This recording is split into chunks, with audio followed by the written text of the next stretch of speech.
excited to see. Visual and Braids immediately comes to mind. Fourth place currently with 311 points.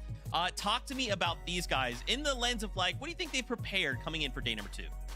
I mean, for Visuals and Braids, I think they're just gonna, this is such a silly thing to say, but I think they're just playing standard Fortnite to the best. Bruce Lee once said, I don't fear the man that's done 1,000 kicks one time. I fear the man that's done one kick 1,000 times. And I feel like Visuals and Braids plays the same game over and over and over again. They kind of have a little bit of a passive early game, but they make sure to get a few tags. They go into the end game with just a little bit above storm damage, but they make sure to always enter the good, smart engagement, and then they disengage when they need to. And then they have a ton of heals because they didn't enter these early and mid engagements, so that they're able to survive and make it all the way to the end. And although they're not able to grab a ton of eliminations, they're still able to get those placement points. But this right here is the number that I wanted to talk about, that they have played 10 consecutive FNCS finals together, more than any other team that we have in our region. And I would be hard pressed to find any other duo in the world. However, Vivid, fun fact, the only other duo that has been on an FNCS finals together for 10 FNCS finals is you and me. I was really wondering what team that could have maybe been. We have been here for a long time. Shout out to my duo partner here, Kelly, and of course Zeke, always keeping us on our toes. Man, I don't even know what I was gonna say after that one. Visual and Braids, 4th place on the leaderboard right now, 28 points behind first place. And I gotta tell you, Kelly, I'm happy that you kind of broke it down, because we talked about all the chaos kind of coming into this season with all the new duos. The fact that these guys have stuck together and it's working right now, really happy to kind of see how that's panning out. And I gotta tell you, I'm looking at their match history over here, and their last game yesterday was a 46th place with 0 eliminations. They got 0 points that game. If they had a good game like they did in all of the other games, they'd be in first place right now. Yeah. Fortnite fam, I hope you see that what me and Vivid see all the time again on the broadcast is that Kelly is a menace. Okay, why don't we talk about one last duo? It's Javi and Undiminished. You know, they're currently in 5th place, right? 270 points, but again, what can we expect from these guys, right? A brand new day, new strategy, time to VOD review. What are we thinking? Well, you say the word new, and that immediately makes me think of how this team form. And it's such a beautiful story to be written in conjunction with Visuals and Braids, because Undiminished is the 3rd of that trio that we saw them compete all last year together. And we know that Javi was originally playing with Reet throughout before Major 1, dropping him literally the week that Major 1 was starting. So to see Javi and Undiminished form together and be this new duo with that juxtaposition of Visuals and Braids being this long-lasting duo, and to see them still doing well, playing to what their advantage is. And once again, that is just making sure that they are making it to the end game. And I know that sounds silly, Vivid, but when it comes to the FNCS, sometimes that's the most important thing. Doesn't sound silly at all. Consistency is key when it comes down to Fortnite. And right now, these guys, they have an average time alive of 20+ minutes. So they're kind of consistently making it to those later stages of the game. A couple of fumbles I did see when I was kind of looking at some of our top teams and how many times they've been struck by Storm Surge. Unfortunately for Javi and Undiminished, they were kind of up there. I think they each took like 20, around like 20 each, where of our other top teams, I saw Visuals and Braids 0 times for both of those guys. Acorn and Bolts 0 times. So Javi and Undiminished, just a couple of fumbles when it concerns Storm Surge. But if they could fix that, man, they could make a run for that top 3, top 2. They could win it too. Each took like another 20, around like 20 about, each. Is currently in 3rd place. Agers and Ritual, 331 points. Kelly, that's only 8 points behind Acorn and Bolts. I mean, come on. We're gonna make this happen, right? Yeah, it's Ages and Rituals. They already got a victory royale. They already got a 2nd place. There's a few games where they're making it to the very end and they're just not being able to stick together and survive to the very final moments. I'm talking about that 21st and 17th place game that we saw from yesterday. But Ages and Rituals are definitely within contention. It's crazy looking at this leaderboard. Literally any of our top 8 could make some crazy plays today, Vivid, and jump into that 1st place spot. I'm happy that you mentioned top 8. What about top 7? I see Clix and Higgs sitting in 7th place right now. They started yesterday so hot. It looked like they were going to run away with the competition. Their high ground, it was so clean. I want to see them return to form today, have a good 6 games, and see where they end up. Good, Viv. Will the rivalry continue, right? They're right behind Peterbot and Pollo, right? Only 6 points. behind them. So there's just so much that can happen today. 6 games to determine it all. Fortnite fan, we hope you are as excited as we are. With that being said, game 7 is ready. Let's kick off the competition. Casters, over to you. You know, coming into today, Monster, I'm looking at the leaderboard, trying to get a feel of who actually has a chance to win. I went in my head all the way down to 8th place, Reet and Cooper. Then I thought Cole and Madden, they're playing well. Veno and Curve, they know how to take over games. Reds and Veer, they have been performing phenomenally. So when I go in today, I'm like, who do you really think can pull off the win? And that's the thing, you know, we have these teams that are notoriously better on day 2, but then again, anything can happen. You see that breakaway performance. Some teams just get a little lucky. Some players just outperform, play above and beyond their usual selves, like we saw with Bolts yesterday, really taking it far here. So Jacob, I mean, I'm with you. I do think, obviously, if you're in the 300-point range, you got a great shot, but you got to prove it first.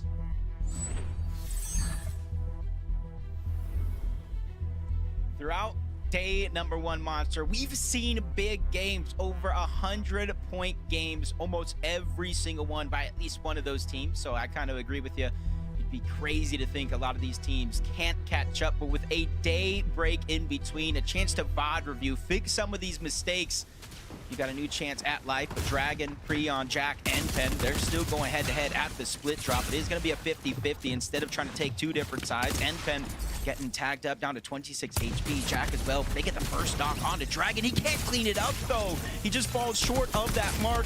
Now it's going to be up to Pen to try to push in, but he gets taken down as well. Creon really clutching up. Yeah, this has just gone back and forth. You know, each team having their individual moments, essentially, but Creon and Dragon in the end are going to win. And they go right into Electro, and then he exposed himself. And no, you know they're going to push here, especially after seeing the shield crack. There's no reason not to. And not only that, don't forget, Electro was playing really good yesterday. I mean, they even got the best of Veno and Curve at some point. So this is not a team that you could just push over. Yeah, it's time to talk about adjustments from day 1 to day 2. Electro and Hope were one of those teams. They landed up here, they landed at Battlewood, they came back up here. So already you can see the feeling to start their day. We're going to do better off towards the top. Let these 2 teams fight it out, and let's try to crash as a third party and clean it up. Paper and Rezi, a few struggles yesterday. Paper going down to a little bit of fall damage in the off-spawn fights. But one thing I've learned about Paper over the last 2 years is he's someone I feel like you could never count out. No matter how bleak it looks, he's somebody that usually ends up inside of the bubble. Yeah, he finds his way, man. When there's a will, there's definitely a way. And Paper is a vet that's been around the block for quite some time. And all other teams that I want to, you know, see a little bit more from today is obviously Veno's team in the end game. We saw how much of an explosive early game they had, finding all those extra eliminations, rotating into teams like these that are lurking on the outskirts. Jumping in with the early team fight right now is the first for Neo. Noisy have Zifta down right now. Void just playing roll around here, trying to stay in the game right now. They might have given him a little too much space to work with here. Being a 1v1 is a very interesting position. You really don't want to let him get that res off, but it's kind of hard when you almost leave yourself open to getting tagged up once you play a little bit too aggressive. Third parties are all around on this side. EO is going to be able to clean up that first knock. The elimination. Cypher quickly goes in, gets the materials. That could be the difference maker in him surviving and going down to Neo. He's looking to press in this fight. Definitely like what I'm seeing right now, but you know, at the end of the day, Neo gets a little opportunity to back off, and it's good for him to do that. You know, they understand the general area dynamic is that there are other duos here as well, right? This is no surprise to them, at least, obviously, given yesterday they had all types of third parties show up. Tyler and Chance on the other side seem to be doing things a little differently here. From Battlewood, they know that team is towards the south. That's going to be Slips and Toronto. They're lurking up on one. Just a little cheeky shot. Not much to build confidence. They realize they have the numbers advantage. They're trying to take it while they can and instantly get that first knock onto Slips without even taking too much damage, Monster. That's one thing we always point out in moments like this. It's great to get the elimination, but how much damage did you take back because of Surge? Threats, Veer winning their off-spawn fight as well, but you got to be careful. Veer was down to a sliver of HP. Yeah, talking about that damage exchange, that's not the kind of position you want to be in when you're finishing it up. A lot of it obviously getting gifted right back to the opponents. Such a different dynamic, the way Surge plays out. Chance and Tyler doing a good job right here, though. Pushing down Toronto. Toronto missing those important shots that are at least going to buy him a little bit of room. Gets one counter fire off, but in the end, Tyler, Chance find themselves with a clean elimination here. And Jacob, a lot of players are now officially eliminated this game. We're down to just 76 or so. You see even Peterbot there, recognizing that they have to play for a big game right now. You know, Peterbot's someone that yesterday towards the tail end, I'd say the last 2 or 3 games, seemed to be playing really aggressive in the early end. Yeah, I think you kind of realize, especially with a lot of these teams, Clix, Eggs, Peterbot, Poyo, and you even saw Acorn and Bolts in some instances where they were either on the line of Storm Surge barely ahead or in some instances below that actual damage threshold. So sometimes you're gonna have to think differently and probably pull out one of your tricks. We know Peterbot can get aggressive and flip that switch in a moment's notice. And I think a lot of players are feeling that same way, whether they're contested or not. I think Kelly was one of the ones that spoke about the point differential in eliminations from a 1-point format, a 3-point format. This is 4 points per elimination. We broke it down yesterday. The very last major that we had in NA Central was decided by 3 points. That's 1 elimination. Honestly, that's 2 placings difference to winning the actual FNCS. Yeah, and we saw, like, there was a moment yesterday when Clix was going for that Victory Royale that they knew, and he knew he had to risk it all, and he was willing to go into the storm just to try to secure those extra eliminations. He knows better than anyone how close things can get towards the end. You want to put it all on the table for G-Monster and Magma, though. You can see there, they have officially been exposed here. Yeah, that kind of breaks all the builds. Gets you a little bit of shields, but doesn't really help when you're already full shield. G-Money's just trying to go ahead and move in, help out Magma. But he takes a big shot straight to the face. Neko's going to attack from the other side. 20's there, still trying to put pressure, but playing a little bit more careful. Doesn't have shields, can easily get one shot here. Instead of using it, he's just trying to put down pressure with Neko. But now that Magma and G-Money have healed up, it might be a wise decision to finally pop those heals. Eventually, that wave will burst through this area and break all the build spot if you're ready for it. 20 with a cheeky angle, landing some good shots onto G-Money yet again. This is such a claustrophobic fight here with 20 and Neko still having a huge advantage. Great angles, however, they've already gone through 2 of their Flowberry miss, so big investment so far. This has to come to a screeching halt here soon, or it's not going to be looking good for anyone involved in this fight right now. G-Money jumps back over, gets some of those extra heals, and I think they're trying to find an exit strategy. Yeah, it's not every day you see fights going down underneath in these tunnels, where there's kind of the 2 ways in and out that you kind of port through, then usually 1 exit. So we'll see if that fight does continue or either teams do try to disengage out. Peterbot Poyo this time around. I know you talked about that 1 elimination, but it seems like teams are getting more and more comfortable rotating in towards Squibbly Shores. Maybe you have to account for yesterday, one of the big focal points of their strategy was building that massive surge tower just outside towards the gas station. So teams are maybe saying, hey, we can go in, sneak some, maybe try to get out. But a different change of pace for Peterbot and Poyo. They're actually going in, looting up the entire POI. So for CDZ and Raven, this might be a chance for them to lurk or get caught off guard. Yeah, definitely. Or you can think about how aggressive they were playing. They were actually leaving their POI to try to fight other teams. So for CDZ and Raven, maybe some of their strategy revealed to them, like, we can kind of come around. They might not even be here. But clearly not the case here in game number 1. Virtual Agers can't quite catch a lurk onto Visual and Braze. That would have been a massive elimination right there. One that would have surely shaken up the leaderboards, given that both teams are neck and neck right now. Visual and Braids get lucky enough here and don't let their guard down.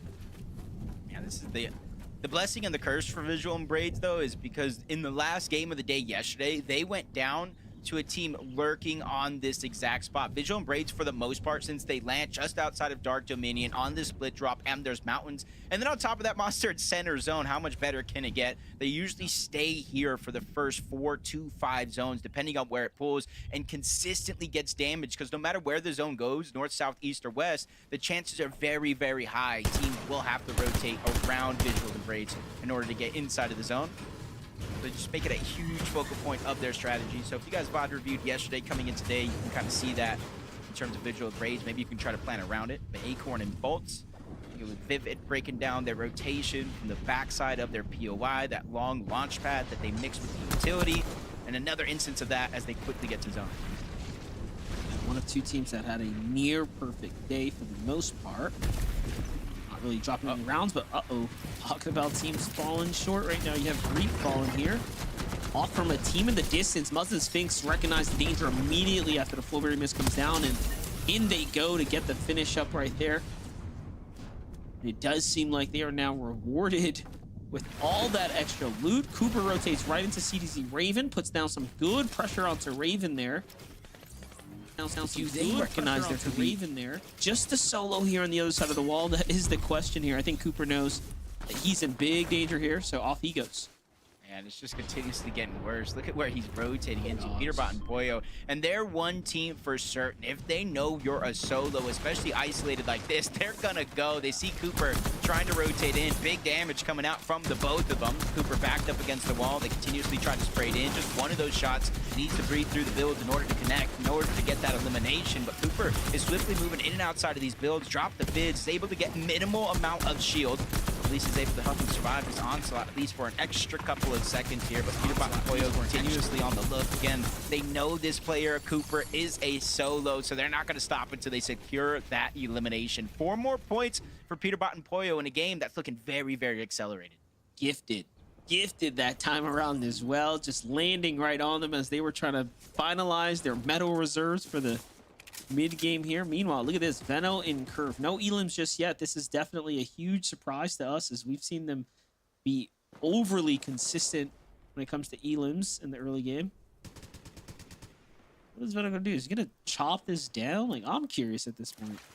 It's much easier to chop than some of the metal and It's just brick wood. bases that we're seeing. He's going for it. Doesn't look like Aviv or King got the signal yet. At here the they tail come. end, they're dropping down. This is his. This actually Veno. Yeah, this was actually Veno's base. So maybe they had an inkling he was going to lurk on over. Not sure if they got the audios or not, but able to survive a potential disaster there as Veno just scurries away, reunites back with Curve, who already has his base set up at one of the main buildings north side of the Battlewood Boulevard. But you see where the zone is actually pulling, so you see why Veno and Curve are taking a different mountain or a different approach to this game than usually every other. Yeah, definitely interesting there. Almost edited the whole base down. Just had to break an extra piece of wood there. End up working out though in the end. Brett's V on the other side. There's 2 elims here. Have them set up, and it's a bit of a different end game for us, right? We have Riptides in the zone right now. See how this ends up playing out. All the zones that came this way, pretty much Clix and Higgs performed absurdly well. See if they can continue to pick up the pace here and propel themselves back into a top 3 position. Cold and Rapid on the other side were the team that was finding all those eliminations in the end game, right? The amount of success Cold and Rapid managed to string together when it came to end game eliminations clearly showed on his standings, Jacob, given that they had just an insane amount of points based off of elims alone. Yeah, in 5 games, Monster, they had 30 eliminations, with their worst game being a 7th place. Unfortunately, that last game of the day, they got 1 elimination. They went down in 26th place, so outside of placement points. So all they got is those elims, which allowed for Acorn and Bolts, who's been consistent all of day 1, to get that 1-point lead with the victory royale. See how things continue to shake out. Javi and Aminished here, sitting on the leaderboard, 5th place going into this game. And this is where there's a little bit more of a gap. Everybody in the top 4 has 311 points or more. Javi and Aminished are sitting at 270 points on the overall tournament. You can see 15th place with 4 eliminations was going to be their starting game, and each and every one got better. Minish Javi here on the move, playing the outsides. I kind of like this, right? Using this Storm to tank here and go for the north side definitely is a strat. Now, this is a team that didn't tank Storm early, right? So they actually have the luxury, Jacob, here to take a little bit of Storm, right? Other teams will find themselves more in the Storm sickness kind of danger zone, but here they are. The zone moves right into them now, and they have relatively strong positioning here. Yep, on that mountain. So you can easily pull off of that mountain, but if you're up there, you can shockwave off. You can go ahead and take high, or just simply use the running shockwave to cover the distance. 5th zone going into 6, so it is going to be a 2 tick of damage if you're inside of the storm. Going to change it into a 5 in about 20 seconds when it does close. But you're seeing why a lot of these teams are staggering themselves so long into the storm. They have extra white HP heals, and they just want to dodge all the chaos of this mid game, where typically you will take damage. from other players trying to rotate in. Visual and Braids, they spot out Max, they spot out Moppings in the distance, and you see them kind of building and rotating parallel to make sure they don't take too much damage. Bucky and Zen, though, they're in the fray, in the mix. You see them teeter-tottering up and down below that damage threshold. As the dust settles, they're going to fall below, but Zen once again takes some damage, 103, and he gets a good shot coming out from Bucky onto Power, back-to-back to get the elimination as well. That sends him flying up that Storm Surge leaderboard. That was crazy. Big performance, big opportunity there for Bucky to keep his team in the game now. They went from danger territory to well above and safe now. They just have to survive the onslaught. And look at this. They eliminated that team long before they can even get situated and start digging into the heals that they were pretty much saving up here in the reserves. But Ritual, it is not looking good for him right now as he is down and out. This is all up to Agers now. He's putting his team on the back here. Picks up a little bit of the loot that was left over, but couldn't quite get the extra heal here. We'll see if he ends up having time to double back now as the zone is pushing there. There it is. And luckily for him, I mean, the pressure eases up. Now, we are in the in-game, right? So Agers is positioned just well enough with shockwaves, all the extra mats and heals here to actually clutch this out and turn this still into a positive sum game for them.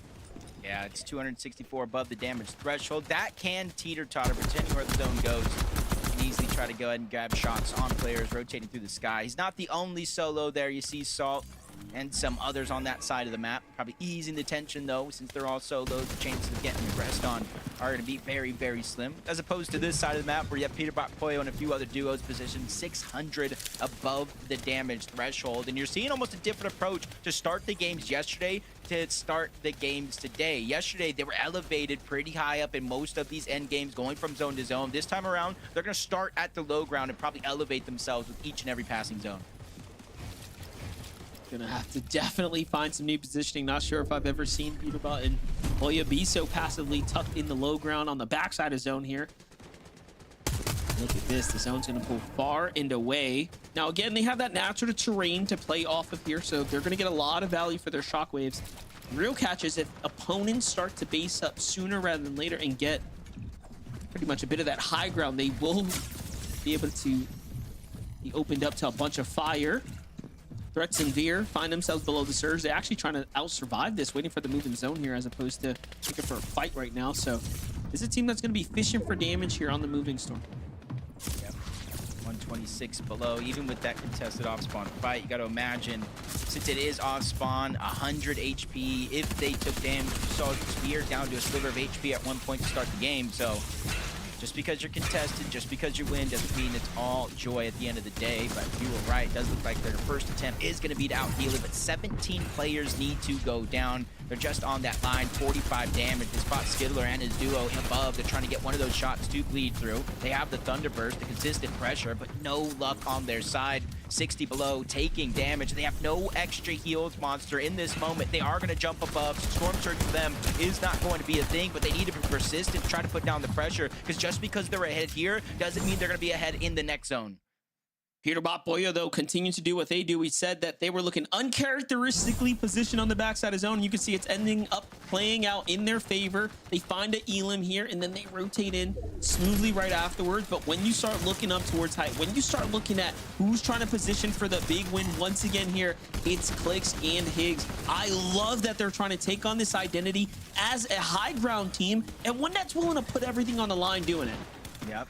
8th zone, though. We've seen so many instances yesterday with team after team after team sending it for that high ground, trying to fight. Agers was one of them, but it's not going to be one of them in this game. 77 below the damage threshold by himself. Tries to sneak a shot in onto Jarku and Corillion. Doesn't find any luck there, but he needs to be persistent because he is out of heals. 165 HP. He can only take about 8 ticks of this zone total, even if he was full health. And those ticks are being a huge difference maker, forcing him to try to make a play here. 145. He's going to be able to make it above in that last one because of the shockwave of somebody else. But now it's his turn to try to shockwave in. He takes that same amount of damage. The blessing here, though, Monster, for him is Storm Surge just deactivated. That's right. We are inside that top 40 from the high ground, though. Clix and Higgs doing exactly what they do best. Already finding several sets of elimination. Little extra damage onto what looked to be Curve and Higgs there. But while we look away, Zen tries to come up here. This is, of course, Bucky and Zen trying to make a play for height, but Clix and Higgs shut it down, and they remain successfully in control here at the moment. Now, do keep in mind, they committed very early here and they didn't have max material. All that they're trying to do right now is show that they are willing to dominate height here and play for the win.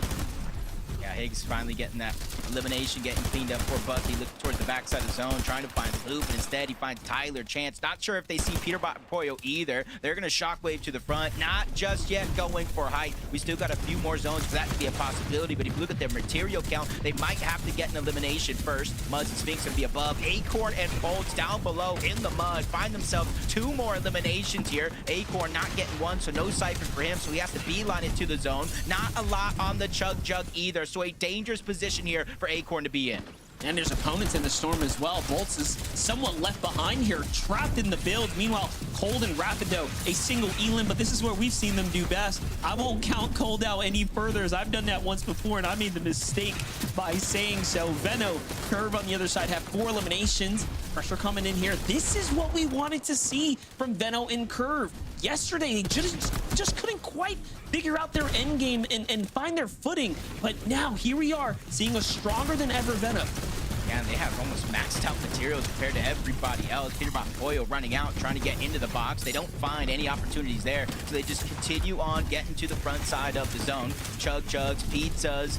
Poyo has plan B ready if it does come down to it, but high ground gets contested. Clix falls, Higgs being forced out of zone. It's Salt and enough. A whole new team entering into the mix, ready to make day number 2 count here. They already have those 3 eliminations. They're looking up, making sure nobody else is up there. They don't see anybody, so they immediately set their eyes back to down low, and that was the distraction. That was the mistake. Flying from outside of the zone, Curve and Veno are now our new teams on high ground. Excellent execution as well, from practice to putting it into play here. Curve and Veno have the high ground here. No heals though, so we'll keep an eye on them. Poyo is down and out. Peterbot left to clutch this up by himself. He makes it right into the top 10. It's a little bit of HP there, but unfortunately will fall just short. Now Curve and Veno assessing the situation here. They have mats to play with. They have the height and the distance from the rest of the opponents, but can they put the pressure down? Yeah, coming into this game in 10th place on the leaderboard, not where they have hoped. And one thing we were both questioning is what is going wrong in their mid to end games, because if they can make it there, they can make the plays happen. And they're showing it here early in game number 1. Cold and Rapid get pushed. Cold goes down, a sacrifice for Rapid. He gets the Elim and he's trying to get out. Wagers goes down to Muzz and Sphinx. This is just chaos ensuing on the low ground. And for Muzz and Sphinx, they might be the only duo left alive down below, because Rapid goes out, Aloe goes down. They have full control of the bottom side of the map. Now, if they can just get a little bit of material here off one of these refreshes, they'll be in huge shape here to actually fight for the win right now. There it is, the most important Elim. Veno and Curve are really down and out. They're pretty much down bad here. This is going to come down to all accuracy. See Veno just trying to use the audio visuals. The mythic pump takes down Sphinx, gets the siphon, or at least he's trying to keep himself alive, playing Disruptor against Muzz. Curve and Veno start day number 1, game 7 on fire. And Veno is that guy. He's the guy that we knew that coming into a second day, he's going to tweak the game plan. He's going to make sure he's going to be able to perform here, Jacob. And they did just that. What a win for them right there. They're going to wrap up the first game here on the second day. Game 7, Zeke, is now officially wraps. Veno, no way. Did I just see that insane shot? Veno, oh, I cannot believe this, guys. I thought to myself, game 1 has to start strong, right? Like, game 1 of 6 today has to start strong. And Curve and Veno get a 9 Elim victory royale. Kelly, I'm losing it. Yes, you are, but they aren't. And I think that there was a lot of us wondering if they were losing it after day number 1, ending the day off in 10th place, which, you know, reasonably isn't that bad of a position. But when it's Curve and Veno, we were kind of expecting them to be in the top 5 after day number 1. But if they continue to play like this, Vivid, if they're able to run that mid game and then wait for the opportune moment to steal height, just like they did in game number 7, then I can imagine we'll be seeing Curve and Veno climbing up that leaderboard as the day goes on. I mean, Veno coming over to NA, he was one of those players that people were kind of expecting to see up on the high ground, and that conversation kind of fizzled out. It felt like kind of coming into these grand finals, Clix and Higgs, Peterbot and Pollo, they were the two main contenders that everybody was kind of talking about. And it feels like finally in game number 7, we get to see exactly why those initial thoughts of Veno looking to control the higher ground were even a thing to begin with. And I gotta tell you, this is very, very scary for this grand finals and everybody that was above Veno and Curve at the start of today. Because yesterday in day number 1, they did not have any singular game where they got better than 10th place. This was their first time jumping into the single digits of placements, and they win it. And they look disgusting. I mean, that shot right there from Veno, you guys couldn't see me. My jaw was literally as far down as it possibly could go. He looks like he's in form right now. The duo's looking good. They made it to the end game all the way, and they were on the higher ground. I don't know. I'm scared. Oh my gosh, this is why sometimes we talk about like day 2 teams, right? Day 2, they come back even stronger. Has Veno been set free? Is he off the leash? Is he going crazy? Oh wow. Okay, don't worry, we still have 5 games left to go. We're gonna take a short break. When we come back, we have to take a look at those standings because there's been some changes. We'll see you in just a minute.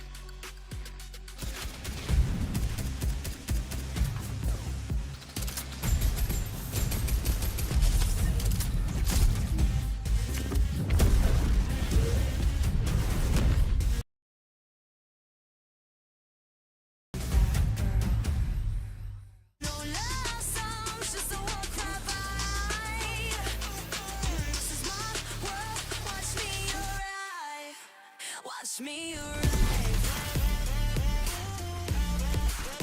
Watch me arrive. Watch me arrive. 2 teammates have his back. There's Ash. Gets the drop on Marius. Stays alive. They're targeting up Vanya. They're evening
I got healed.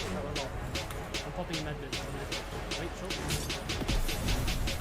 Got 6 builds? No, max up. Wait, if you're mid, wait. 100! 100! Oh my god! Oh my god! Oh my god! And I don't know how to feel about it. You're not used to losing. Getting beaten? Not like this. These players are just so locked in. Could it be the milk? It's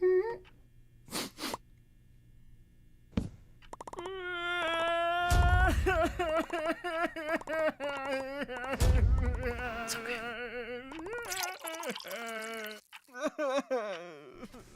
Stay there.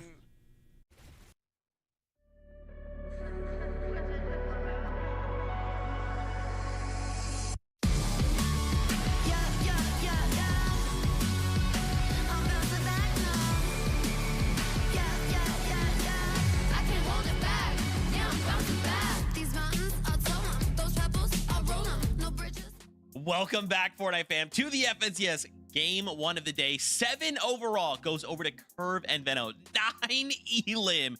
Victory Royale. Now, I mentioned before the break, these standings are going to shift.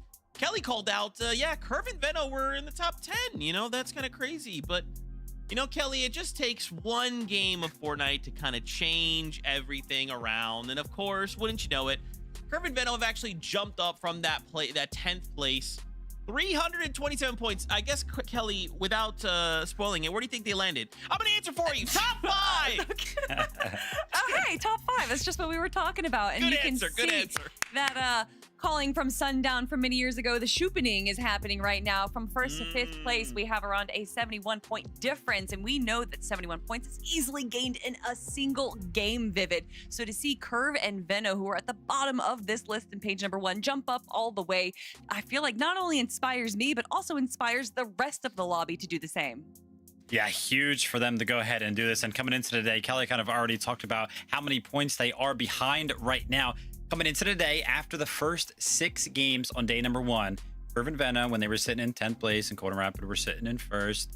113 points was the difference between Veno and Curve and 1st place after day number 1. Like Kelly mentioned, they're now 71 points behind, which means that they closed the gap that game by 42 points. So technically speaking, if we were to run that exact game number 7 back 2 more times, Curve and Veno would be in 1st place right now. Anything's possible. These standings are a lot closer than it currently may seem. And Zeke, can we just talk about this elimination column? How in the heck are these guys leading right now? They have 40 eliminations.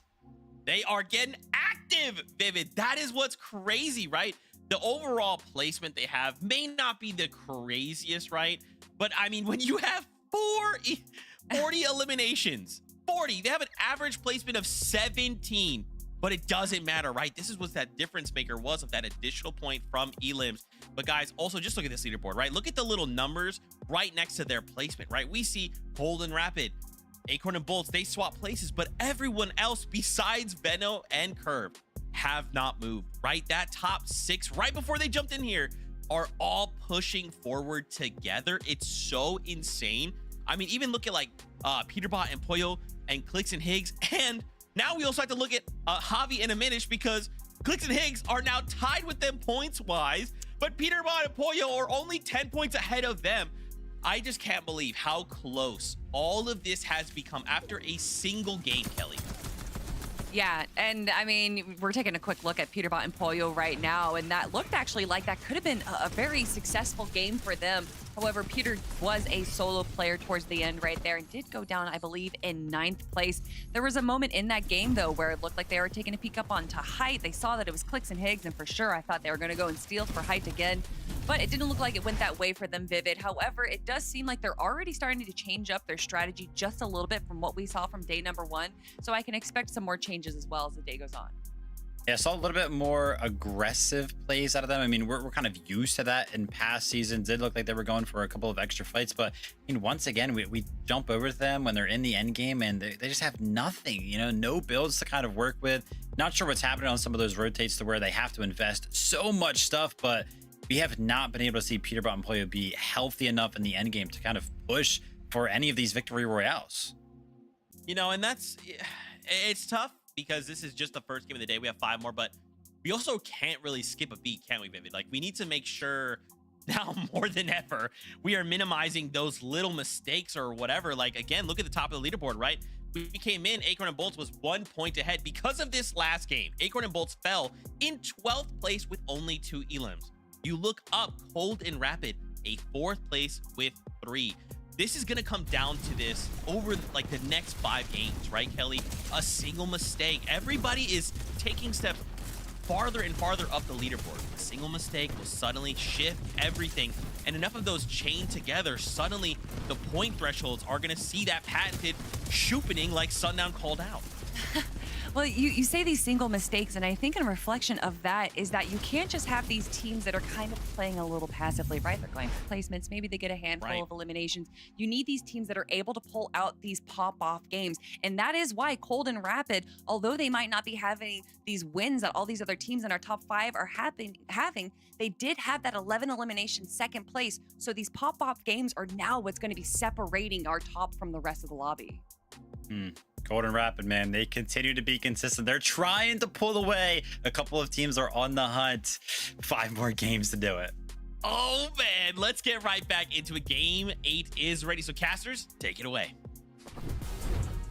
Monster, they're talking about 5 games left. It almost feels like that's a lot of time, but you and I both know these games will go Click. We already seen an accelerated game 1 in terms of eliminations. Yeah, definitely. That game 1 started off so fast. We looked up, 76 players were eliminated or left in the lobby. There was no first kind of surge warning that we're really used to seeing with 80 plus. So we just kind of jumped into the mid game and things were so different. The dynamic, you can tell, is already shifting. You know, there's something new in the air here, and our top teams are starting to break away. So let's just go on the battle bus one more time.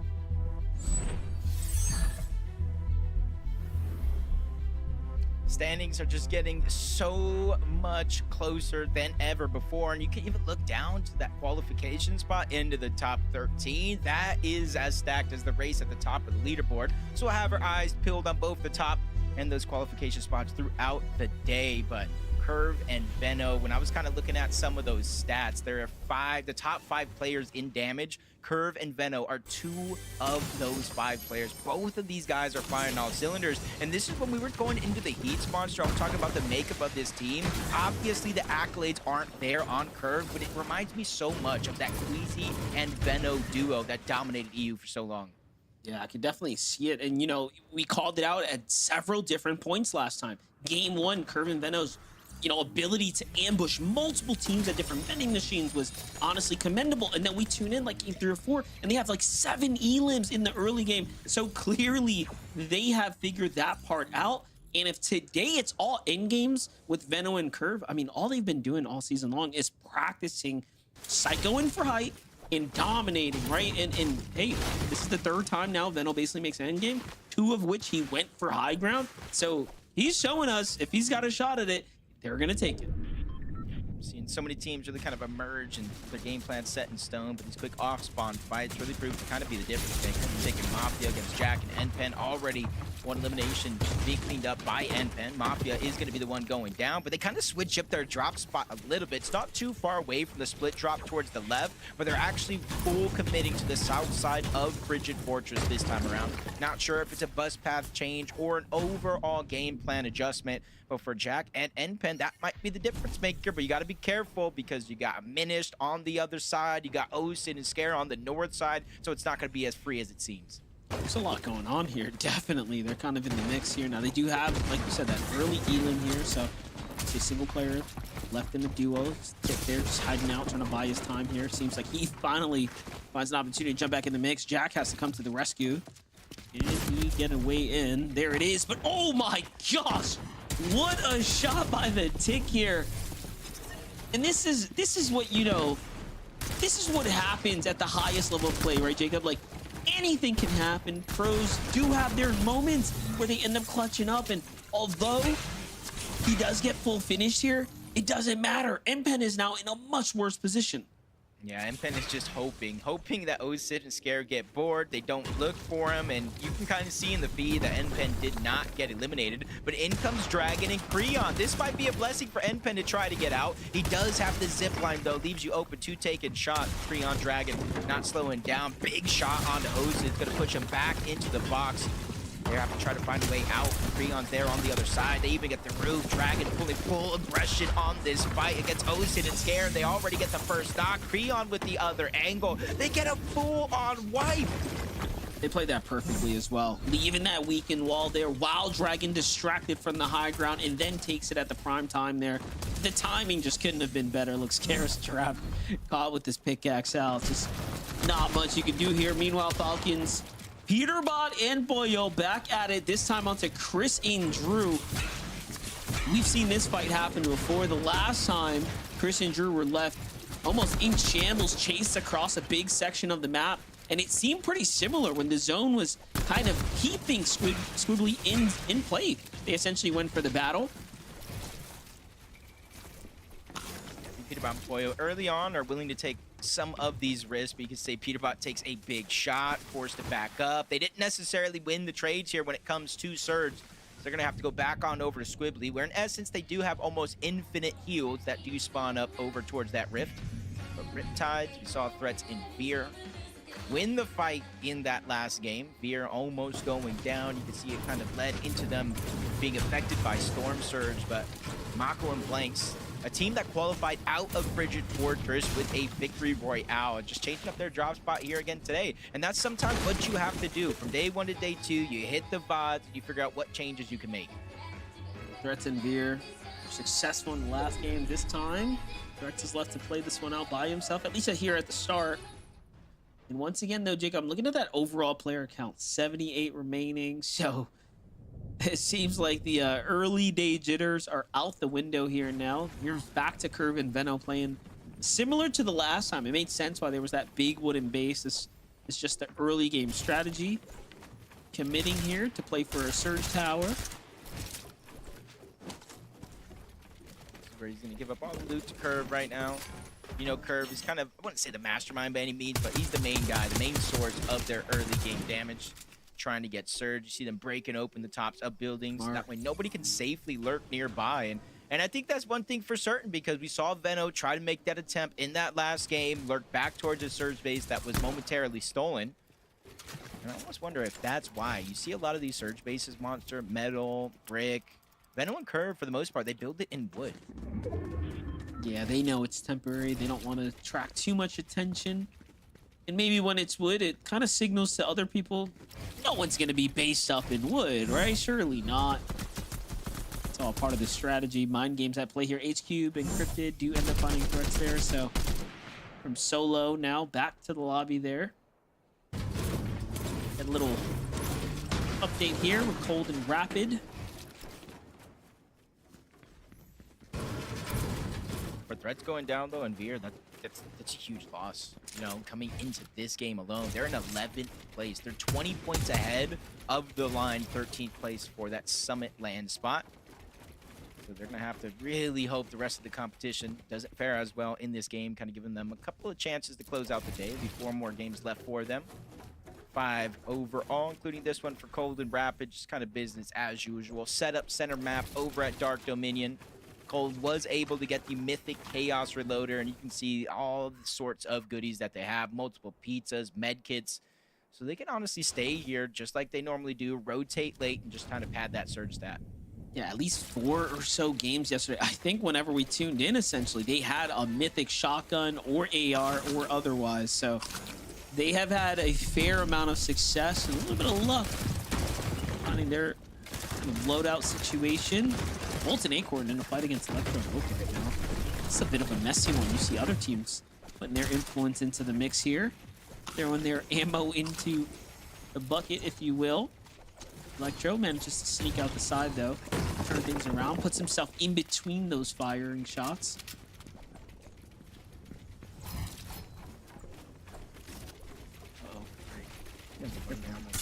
Was prepared for this, Acorn, but for Electro and Oak, they don't want to overstay their welcome here. Shockwave outside of range for Acorn and Bold, but they end up in the range of Cole and Madden.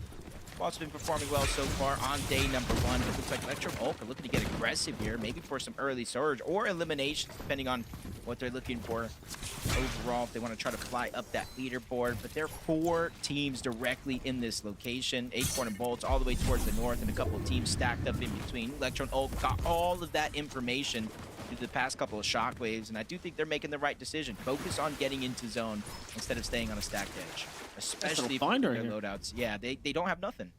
A couple of fished up floppers already. They're gonna have to get their material count back. But you saw there, Cold, they thought they were spotted out. That's why they based up almost defensively out the gate, which gave Electro the signal. Like, yo, wait a second.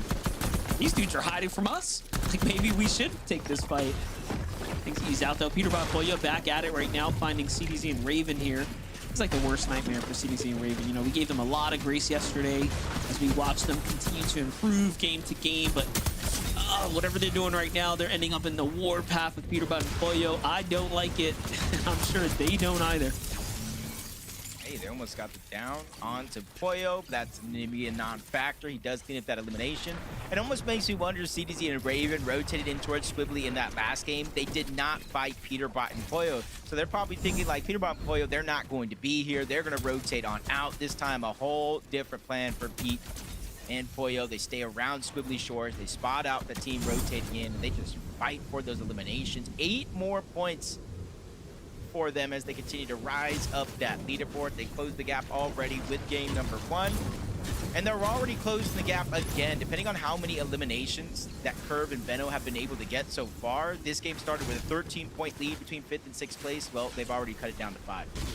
Yeah, Clix and Higgs want to do that as well. I mean, clearly the #1 problem with their entire situation right now is that they need way more eliminations. They came into this with roughly 15 or so. If you look at all the teams inside of the top 10, they are definitely towards the bottom of the elim activity. Their placement points are exceptional though. And I mean, they even do have those 2 wins. Like, let's not forget that, right? Like, that's super impressive all in all. For a moment yesterday, had me believing that Clix Higgs, first time FNCS champions, is going to be able to channel that. They're not going to get high elimination games. They really need to start picking up consistent placements inside of the top 5 as Aegis and Ritual. Uncontested at Sandy's Trip. For the most part, this is one of those POIs we don't see very many teams rotate in and around. I think they know how aggressive Ritual and Aegis and how long they actually stay at this POI to protect that many machine. Get some early surge and avoid rotating around so they don't take any free damage to some of these other teams. Rotate late in the next couple of zones, but for Hobby and Aminish, they've already made it priority to rotate in towards the zone. Not too far away. If you look at the mini-map, those little blue arrows, yep, that's visuals, that's Braids, kind of taking a page out of their playbook, elevate themselves on a mountain in the center of zone, and hopefully teams make mistakes rotating by. Yeah, their strategy hasn't changed. I mean, even last game was not too bad. If they could have just pushed it a little bit further, they'd be sitting still inside a 3rd, but 16th is still an end game, you know, overall. However, the big points start to really add up if you break into the top 10, closer to that top 5. Nothing Sphinx here. Don't see Sphinx. Yep, looks like he must have been caught in some of the action here. Look, Jacob, we were talking about how fast, you know, the first like 2 zones have played out, and then from then till now, it's almost as if no one's been eliminated. We're still at that 76 player mark.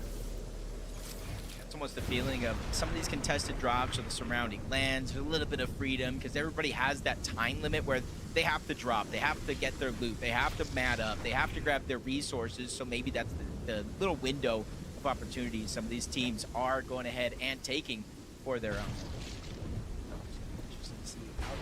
Play out here. Fresh is going to be the name of the game if you're looking to make up with some of those points. We've seen Benno and Curve already doing it. We're seeing Peterbot come online with doing it. In instances, we talked about some of the solo clutch impact points monster. Aegis wasn't necessarily on that list, but if we would have kept the list going for these last couple of games, added on top of that, Aegis did move, I believe, into the top 5 of solo clutch players. Most definitely. This is a great kind of position to start catching up. Talk about Visual and Breeds' journey, right? Look at this.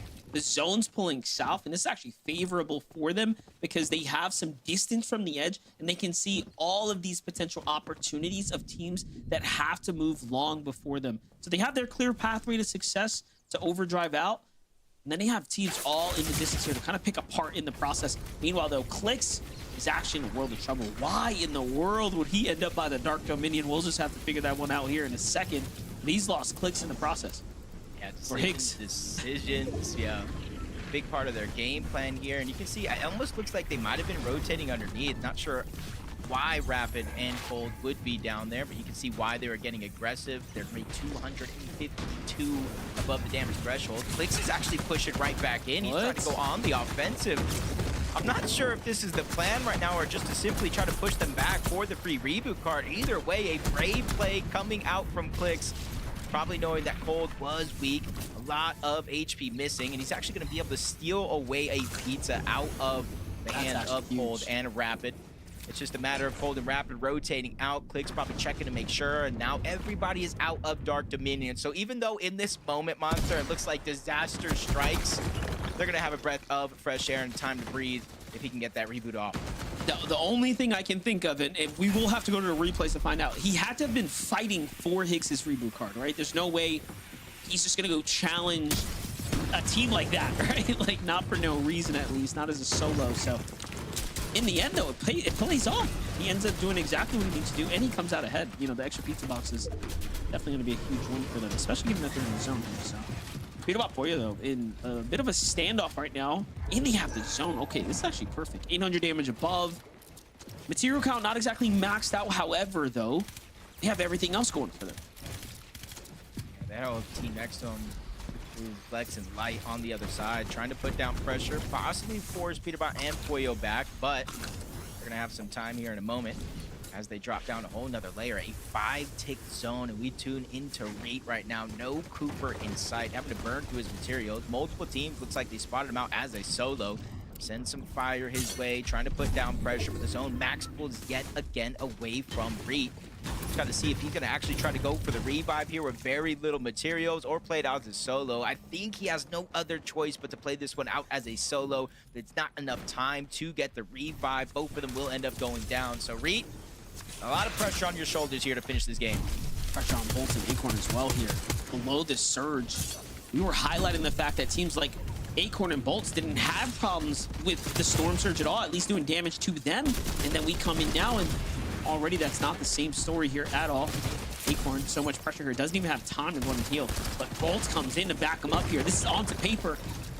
This is really going to come down to whether or not Bolts can buy his teammate a little bit of time. He's done it so far. He finds Paper there, and Paper goes rolling away off to the side. Rezi now in a one-on-one against Acorn. Acorn, you got to fend for yourself, son. This is going to be tough. Rezi's trying to hold it down. Acorn, though, the big Acorn is here, and he does what he needs to do to stay in the game. But no, Bolts have to leave him. Oh, my gosh. Oh my, I can't believe that series of events. Acorn and Bolts forced to fight. They shockwave away. Bolts tries to make a heroic play, but just gets cut a little too short. This game right here in terms of the leaderboard, Monster, they are going to feel for sure. Outside of Elim, those are the only points they got.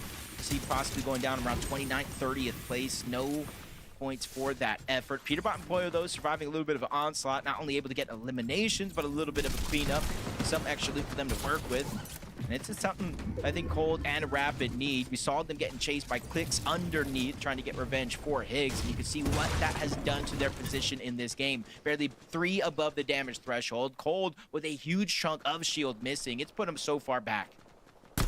I'm just thinking, like, Cold and Rapid have a chance to break so far ahead of the competition. It's going to be a huge problem for the rest of the lobby right now, if they have a big end game right here.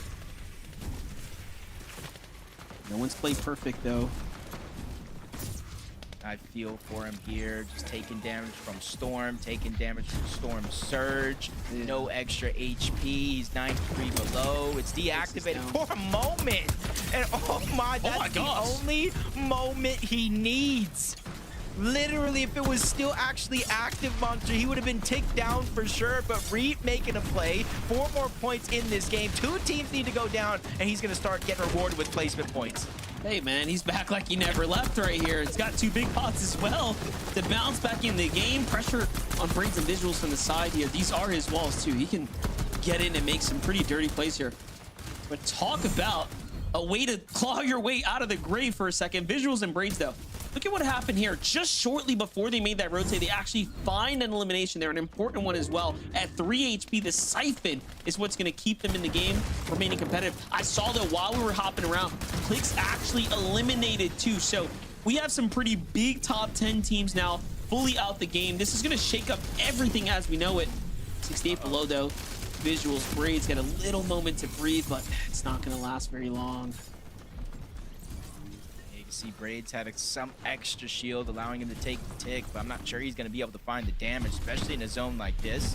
Curve and Veno, we saw Shockwave from the backside of zone to contest the high ground. Nobody's really making themselves known as the team above the rest. They're not necessarily ready for it. 8 zone. Sometimes we say it's a little bit too early, and I think everybody has that same sense in the back of their mind. Saving the material, saving the Shockwaves, make a play for it maybe in the next couple of zones, but for now, Aegis and Ritual, looking at what's in front of them. That's Slepsy, that's Wagers. They're putting down damage, trying to spray through the box. A couple of those are going to connect, but not enough to give them the green light to go. Yeah, there's one thing about the way Clix and Higgs played. They played these single towers and not really overcommit with the tarps. And I would love to see teams do that because high ground is completely free right now. Even Rituals and Ages are looking up like, wait a second, bro. No one's up here. And you saw him kind of break off for it. Braids on the other side, though. just popping off right here, playing the edge of zone, gets a little siphon going, and now look, you look up, Aegis finally secures it. Peterbot Boyo come in. They were just waiting for someone to build the foundation, and now they come in to try to take the investment away from them, and it actually works off.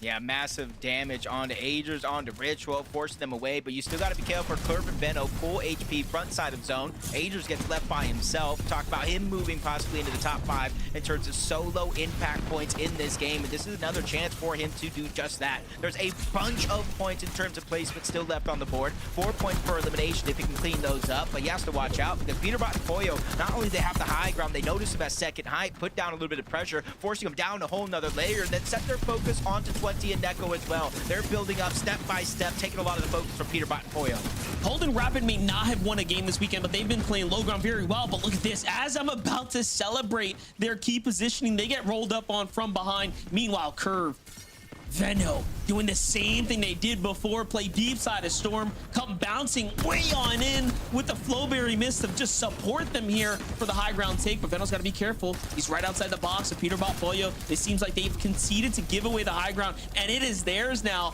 Venno and Curve here, Jacob, are trying to play for back-to-backs. Boyo's down and out in the Storm. It's all up to Peterbot to clutch it up, too.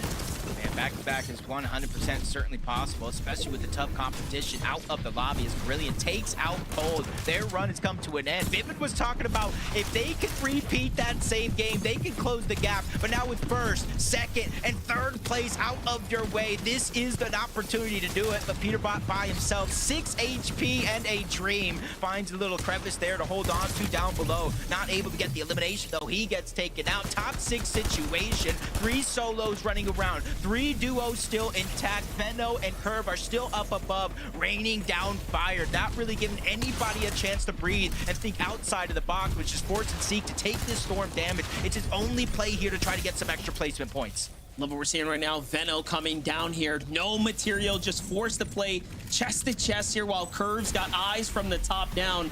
Here comes the mist.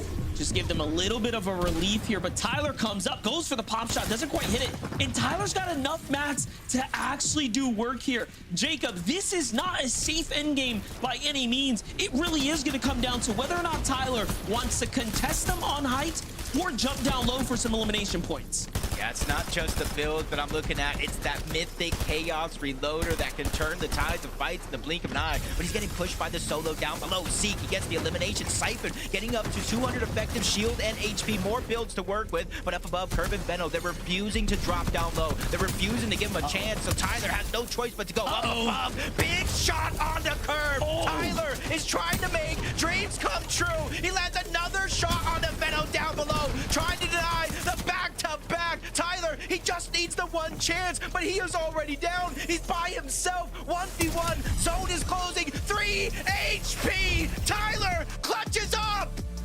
You know what? That might have been his biggest play of his career, and he definitely deserves it. There's one thing you cannot deny. A professional player with builds is dangerous no matter who you are. Well played to Tyler and Chance there. What an exceptional game number 8 there we just saw, Jacob. Yeah, I was saying Tyler, he needs a chance, but his duo's name's Chance. He's down. Well, he got that second opportunity, and he ran away with it, Zeke. Are you not excited? That was... Dude, I'm sitting there like, Ow. Tyler's walking around taking these shots. I'm like, oh, myself. You know, I'm thinking like, oh, get out of the way. No. I just... You know, it's one of those situations, right, when you're like, dude, this is Curve and Venno, right? Like, we're about to see the back-to-back day to a grand, and then the moment we pop over to Tyler, and you just look at his build, you're like, this guy's 90 builds. Like, GG, just kidding, it's all fine. Like, Kelly, and then just to hit those shots in again, like in a 1v2 in a grand's lobby. Oh my gosh. Oh my gosh. I know no one wants to be stuck in the low ground when there is so much chaos going on, but having 90 builds in the final moment right there when there was literally only 3 other players alive, just goes to show that maybe getting those refreshes can be so beneficial because you just stay so stocked up. But man, Tyler there, he played that low ground so well, and that's not to the detriment of Veno and Curve. They played height really well too. You could hear our casters talking about it. They don't want to drop down. They don't want to give them that chance. So that gives you that kind of understanding that Veno and Curve were aware of the position that Tyler was in. And look at this, even in these moments, he didn't have any build, Right but there. getting that Look at refresh that. right there, Vivid, is what made the difference. We tuned in. He was in 11th zone and he had one build. A skip ahead, one elimination. When's the last time we saw anybody in any competition with triple digit builds in the final zone of the game? And I mean, listen, I wanted Veno and Curve to go ahead and win this game because the Surgeons up the leaderboard. Yeah, that would have helped them just that much more. But as soon as I saw 100 plus materials, 100 plus builds on Tyler, I was like, this one, he's going to be an absolute hassle to take down. And he absolutely proved it. Shout out to Veno, though, because even with the odds stacked against him, took him down to 3 HP. It was close. It was, man. I cannot believe how much day 2 is delivering. 280 points. And now we are looking to cement ourselves in that top 13. Shout outs to Tyler and Chance. Okay, we're gonna go to a break. When we return, again, we've got to take a look at these standings. How are things developing? More after this break. Stay tuned.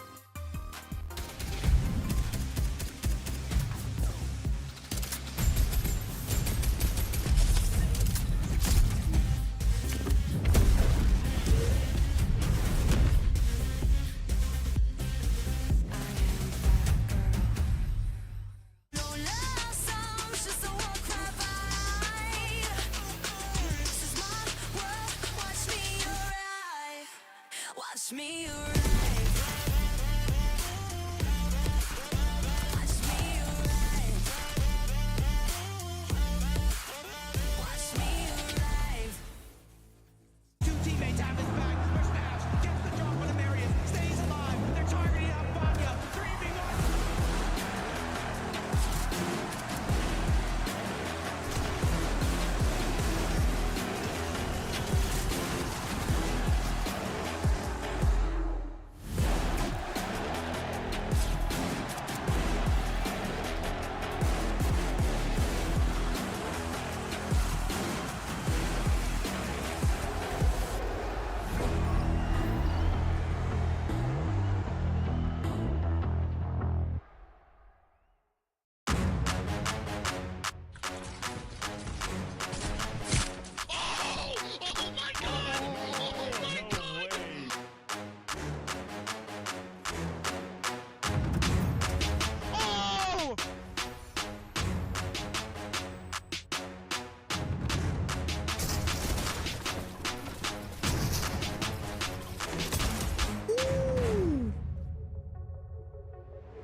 I got hit with that one off. I'm popping a med bit. Wait, short. Got 6 builds? No, maxed up.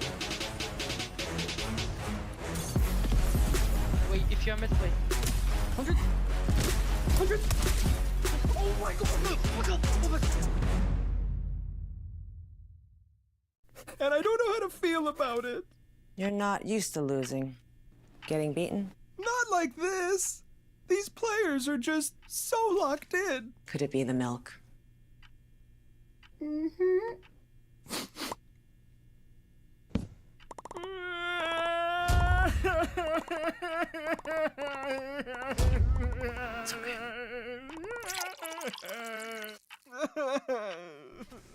Stay there.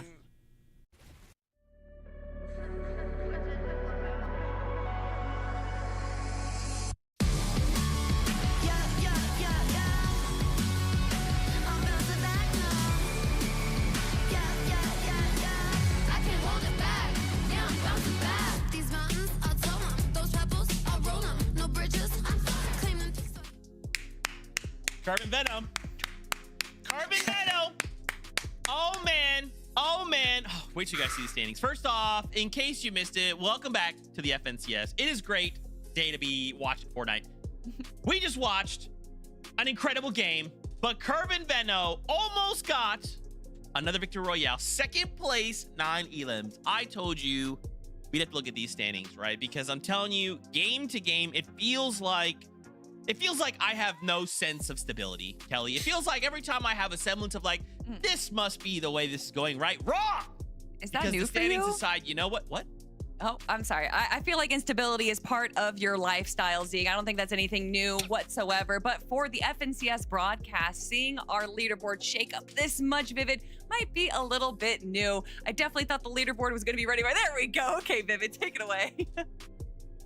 Curve and Venno started the day in 10th place. I talked about it. They were 113 points behind first place. After just 2 games, they're now 27 points behind first place.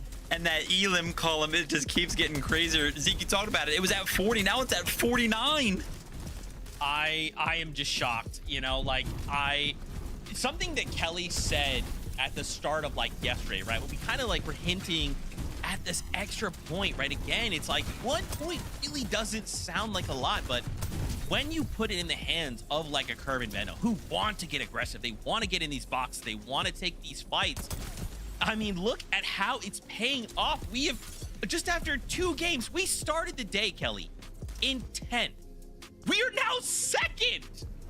And it's not even like they're just kind of running on the low ground getting these eliminations. No, they're also making sure that they're stealing height, checking high ground, making sure that they're taking away other opportunities from other teams. So it's not, again, what are they doing right, but what are they taking away from everyone else? And Curve and Venno are doing a great job with those sneaky height steals that we love to see Acorn do, and to see them use that strategy to be able to even just punish height. Obviously, coming into this final moment, the 1v2 against Chance or against Tyler, probably not the position that Venno wanted to be in right now, but regardless of that, they are pushing themselves up the leaderboard right now. And you know, I'm looking at EU. The most eliminations we saw out of a team coming from Europe was Sky and Scroll with 57 eliminations. Oof. And looking to see 49 for Curve and Venno. And considering the game or the day that they had yesterday to the day that they're having today, I wonder if they're going to end up with more elims than them.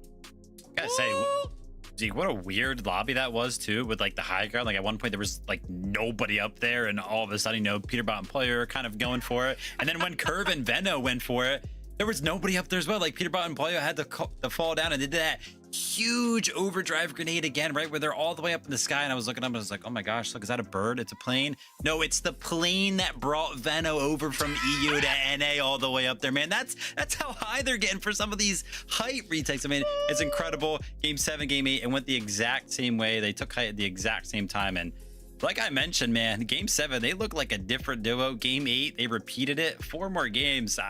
These guys look like they're going to win this thing. Oh man, guys, we can't forget, right? Cold and Rapid, look at them up there right now. Of course, not a ton of points ahead, but what strikes me as crazy is Cold and Rapid, this last game, they hit a 10th place with 4 elims. They have only had 1 game outside of the top 10. Only 1 game, and that was that 26-1 that we called a quote-unquote mistake, right? The blunder that kind of cost them all of these additional points. But even in these situations where they're finding themselves in shambles situations, we're still pulling off 10th places, a top 10 with 4 elims. That's scary stuff, Kelly. Yeah, and that is exactly what Cold and Rapid are doing so well, is that even though they're not, like, even if they don't get their pop-off game, they're still making sure that they at least make it to the very final moment to get those placement points. And then when they do have everything right, that's when they pull off the pop-off game. So I'd love to see another game like that coming out of them. Cold and Rapid, they keep trying to build some sort of a lead, but teams, they just keep keeping themselves close. They're like, what the heck? Where did Curve and Venno come from? I thought we were fine. Red Acorn and Bolts are doing a little bit worse today.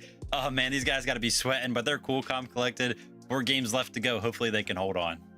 Oh man, game number 9. Only 4 left before we conclude the grand finals. Casters, we're going to send it your way to prepare us for game number 9. I'm glad you guys had a little moment to breathe and relax there. One thing's for certain, Jacob, 2 games can change so much of the dynamic right now. Curve and Venno proving that every team that is due for a pop-off will have it. But to go back-to-back like that, so impressive. Yeah, it's definitely going to be tough. But one thing that I've learned from Fortnite, I've heard from Fortnite over the years, high ground, they might win games, but low ground tends to win championships. And I'm not sure. We've seen Cold and Rapid on high ground once throughout this week. And I'm not sure how much that will change, but the next game is ready. So let's jump right into the action.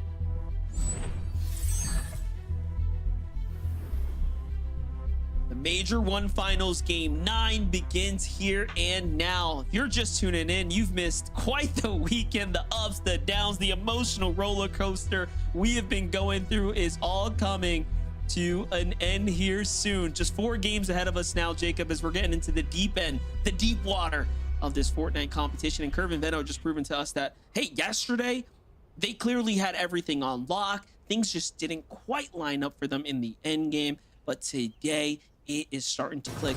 And for Tyler and Chance, right? This is a team that's had a lot to deal with as well.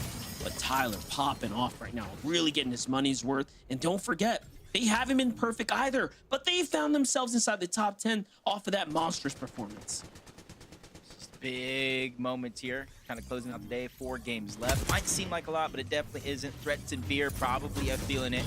In that last game, Monster, they were inside of that top 13 bubble. They went down relatively early and fell all the way down to 15th place because of these off-spawn contested fights. So with Blanks and Mako, you can see they're trying to make a last-ditch effort towards the top of the leaderboard. But for Threats and Veer, they're right there. So we talk about mind games. What does that do to a team like Threats and Veer? Do you play aggressive? Do you try to go ahead and disengage, split the drop? I think there's a lot of decisions to be made for Threats and Veer, and there's not a lot of time to make those decisions. Yeah, last game they only survived for 5 minutes. 5 minutes means they fell in 41st place. They were on track to remain in qualification range, of course, for that land spot, the prestigious land spots that are available. And now they slipped down to 15. So that 20-point gap that you talked about, I mean, that was given and then some. Now it's an uphill battle for them to find their way back into the race. Boyo, Peterbot on the other side. You know, we're trying to figure out what's going on with this team here. They've had, overall, if you just look at the overall performances, pretty good. However, the best of the best, right? Those that are up at the very top are just outpacing them by a significant margin as far as overall consistency. So will Peterbot and Pollo get their moment to finally win a game is the question. Yeah, especially, you know, you kind of look at some of these teams at the top of the leaderboard and their overall match history, and you kind of look at it from anybody else, you're like, man, that's a good match history. But for the teams like Peterbot and Pollo, for the teams like this Clix and Higgs, when you start off the first 3 games for Clix and Higgs with victory royales, it kind of sets the tone and the pace for the rest of the tournament, but then things don't necessarily go your way. With one of the best POIs, they got 4 games left. I think anything is possible, especially since the last couple games to start the day. They have their head on straight. They're still staying to their plan, going for high ground when they can. It's just unfortunate. I think more and more teams are ready to make the risk with everything on the line today. For me, I still can't be the only one who's wondering why in the world did they end up at the Dark Dominion against Cold and Rapid, who are clearly playing as a cut above the rest of the competition right now. So we'll keep eyes on this. This is obviously one of the stronger draw spot teams tend to rotate into for Metal. Let's give this little highlight here, some action. Noisy and Neo just holding down the Sanctuary once again, finding a nice little lurk play there.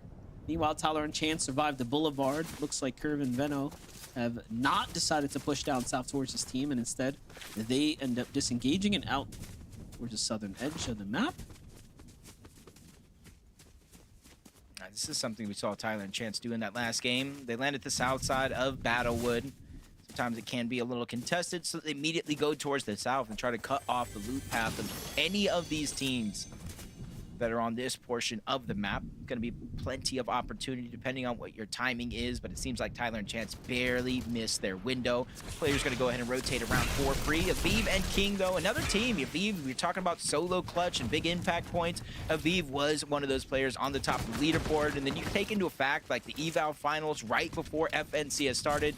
They were the only team to win 2 different games, so they have the blueprint. Just unfortunately, we really haven't seen the success that we'd hope for from a team like this.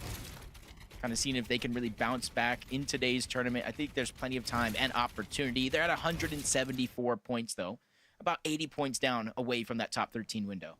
Yeah, it looks like every other game they're making somewhat of a semblance towards the end game, but not quite being able to push the boulder past the peak of the mountain there, get that momentum going. But Veno and Curve actually find Magma, G-Monster right here, try to set up. And I don't thought he was spotted out, but Magma's got no idea that he's actually approaching this close here.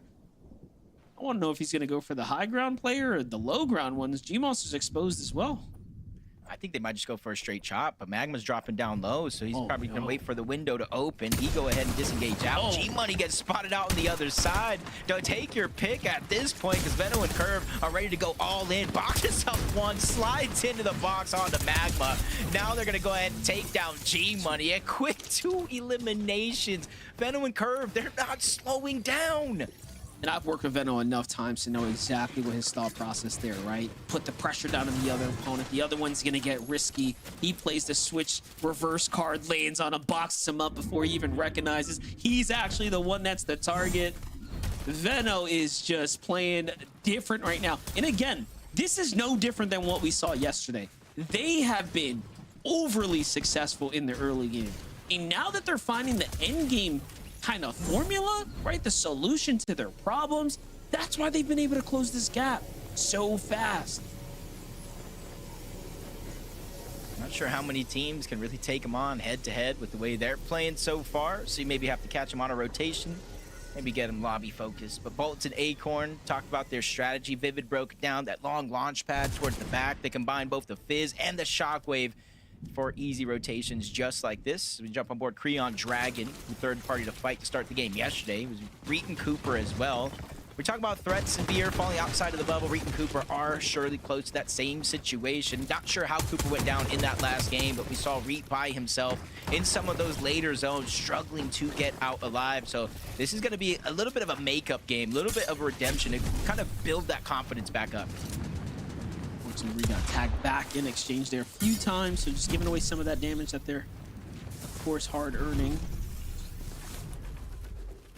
But Cooper was lost, like we mentioned, really early last round, right? So there is some more work to be desired here. Blake and Preston, though, already at 2 elims, and look at this. It's just kind of sneak up, find another player here, lurking in the box. Cleaning things up here. Visuals Braids finds himself under some serious pressure here. Now, I was going to mention, normally by now, they're already situated in a monstrous surge base. Haven't quite gotten to do that just yet. You can see he is cap metal, though. Meanwhile, back on over Rituals and Aegis here. What's happening now? Yeah, I'm not sure if they heard the noise from Blake and Preston. Maybe a reboot, not sure, but they see Preston by himself. I'm looking at the mini-map. I don't see Blake anywhere in sight. Gotta imagine he's either gone or outside of the lobby. So Preston on the clock, inside of the zone. It's only gonna be a 1 tick here, but they are tracing him down. He gets the patch up, which is huge. Back-to-back 50 HP being regenerated. No time to pop the shield, though. So he's buying himself a good amount of time. And the longer they stay in the zone, if Aegis and Ritual don't heal up, they could be 1 shot away, but they sneak the shot through in yet again, and the numbers advantage work in their favor. Aegis and Ritual solidified their 2nd elimination here. My only question, Monster, is how much damage they took overall chasing that one down. Yeah, definitely wasn't the cleanest fight. SU Dozer against Acorn and Bolts right now on the edge of Storm here. Dozer Esho looking to rotate out right now. Little do they know, though. Seems like there might be a duo here watching this little angle. It's actually Ravens and CDZ who have a bit of a choke point here down in the low ground. But Acorn and Bolts hold strong. They want to maintain position here in the bush. CDZ had no idea they were there. So there it is. They get a couple attacks. Off they go. Good rotation here for Acorn and Bolts, putting them much ahead of the curve. But one thing I noticed kind of looking at that leaderboard, you got Cold and Rapid in first, Veno and Curve in 2nd place. Which you're thinking both big teams, right? But remember the reason why Veno came from EU to play on NA in the first place. It was to play with Cold. They had a bunch of lackluster performances, which caused them to split different ways. At one point, you saw the Peterbot and Poyo split up. Veno was going to play with Peter, but then he went with Curve. Cold was like, I'm going with Rapid. They already qualified for the Reload Elite Series finals, so they already had that chemistry. I think the community saw that one coming from a mile away. So it's interesting to see 2 teammates who broke up now fighting for 1st and 2nd place on the leaderboard. Clix, right? And Minish has that land experience as well, right? So bringing something totally new to this team here, and if they continue to do what they're doing and stay on track to make it to land, that's gonna pay off for sure.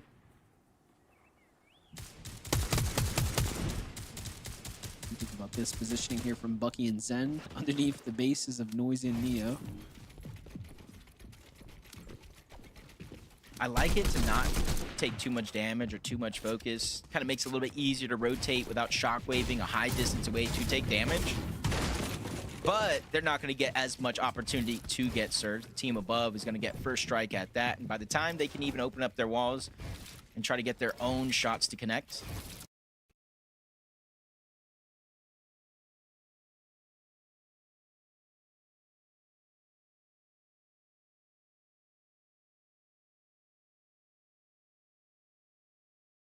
see the zone not too far away from Dark Dominion at the current time. Cold and Rapid position up above.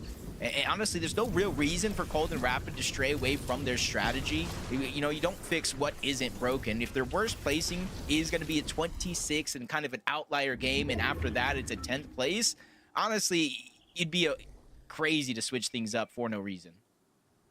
Yeah, I'm just starting to think, should we be upset if Veno flies in from EU and then wins an FNCS here in NA? Now we got to start asking these types of questions here. I don't know how to feel about it. It's getting pretty contentious up at the top. It's definitely going to help his case because you know how he feels about the comparison for EU to NA, and he's just right there. Honestly, less than 20 points away at this current time, closing the gap as the game does go on. You see Reet and Cooper on the distance, trying to make up for that last game. You see them kind of waiting, biding their time. And this is where a lot of teams, if you look at the strategy from Clix and Higgs, and you were asking the question, how did Higgs go down? You can almost imagine a situation like this, coming in, using the wonky wheel. And a lot of these teams, just like, Reet and Cooper, Cold and Rapid, are positioned high up in their Surge Tower bases. So you're not going to be out of render distance as you would think. Yeah, they got eyes on the boxes, right? Already kind of called this before. Teams that are positioned up in these bases do tend to wait things out and try to look for opportunity for those that are going to rotate, pass. Again, this is game number 9, 12, 2-day format here, always keeping us on our toes. As things are starting to heat up, the 50-50 zone's going to pop, and it's coming up this way. And this is kind of risky, right? But, Jacob, we talked about teams that kind of play deep into the storm right here, and then the zone pulls your way, and you just stay here, right? And you kind of tank all of this storm. Now, what you're doing is you're opening yourself up to potential sickness, but also, obviously, it's going to cost you a lot of heals. Yeah, a lot of your resources. That's kind of the give and take of a game like this. We talk about a similar scenario when somebody's getting struck down by Storm Surge. Do you out-heal it? Do you try to get eliminations? So hopefully with their position here, they do pull zone.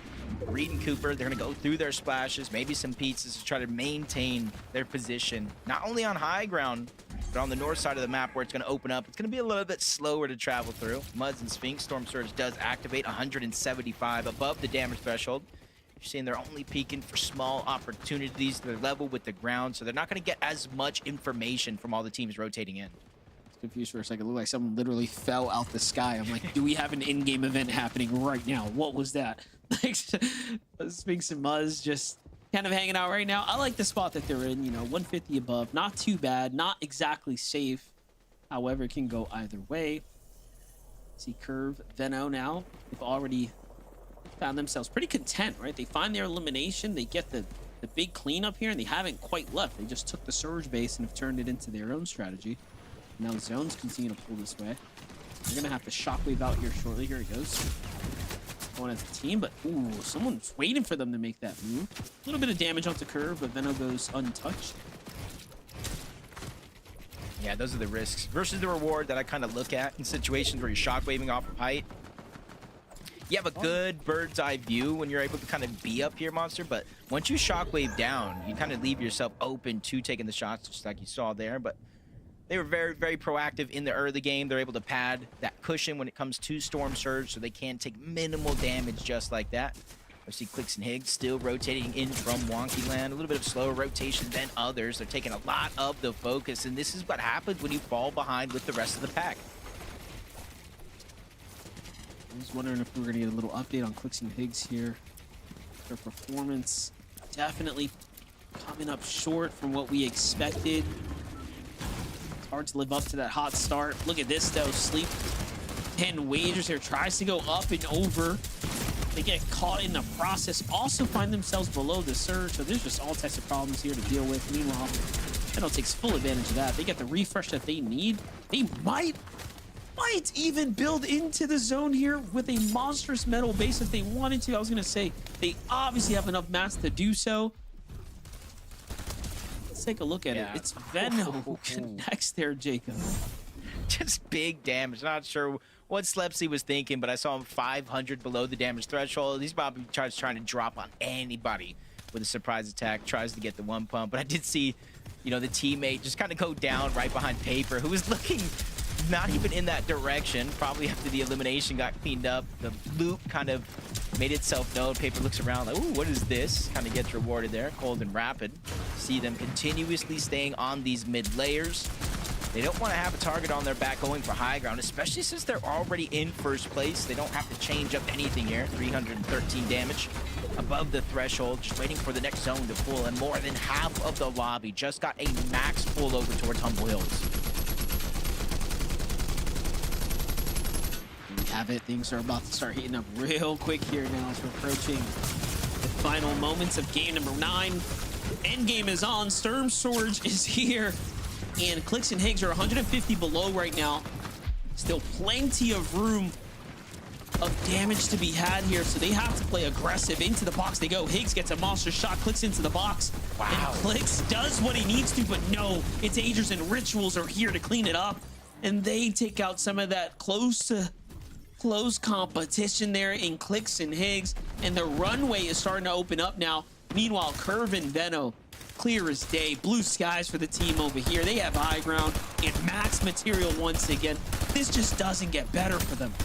Yeah, I'm not sure if these were all of their bases or not, but essentially shockwaving from base to base to base in the last couple of zones to make sure they maintain their presence up above. You see them with all that extra loot building outward, not necessarily to hold the tart, but just to get their edge inside of the zone. Peterbot and Poyo feeling the same struggle. For a moment, one below the damage threshold. They quickly prop themselves back up, 89 above. Poyo looking toward the backside of zone, trying to get some easy damage. Peterbot on the hunt for some of his own. Almost bites off more than he could chew in that moment. But either way, Poyo is able to clean up at least one elimination and continue to build up on that Storm Surge. Only 3 players need to go down before it deactivates, but as they get eliminations, so do Cold and Rapid. There goes another one for Cold, adding to his total.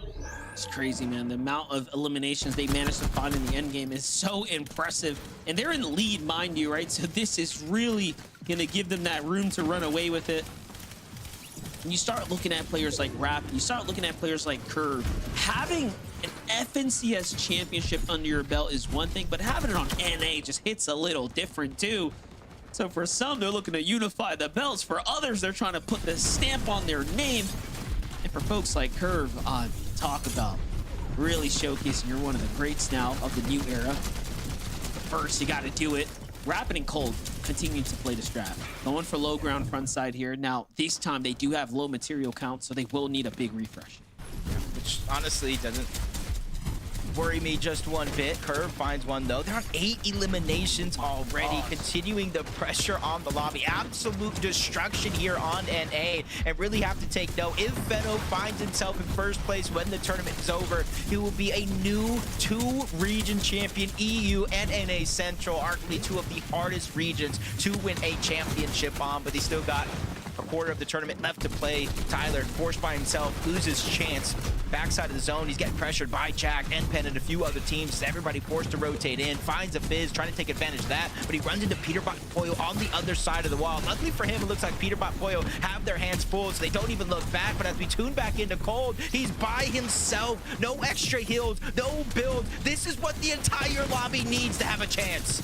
and they're only in top 20 right now, like barely holding on here. For Cole to fall, the runway really starts to become available now for everyone else. But look at this, Veno lost in the process. Curve forced to play high ground by himself. Meanwhile, Acorn and Bolts find a 2-set elimination now low, and then we jump right into Pollo, who also has a refresh of their own, and everyone is clawing back into this competition now.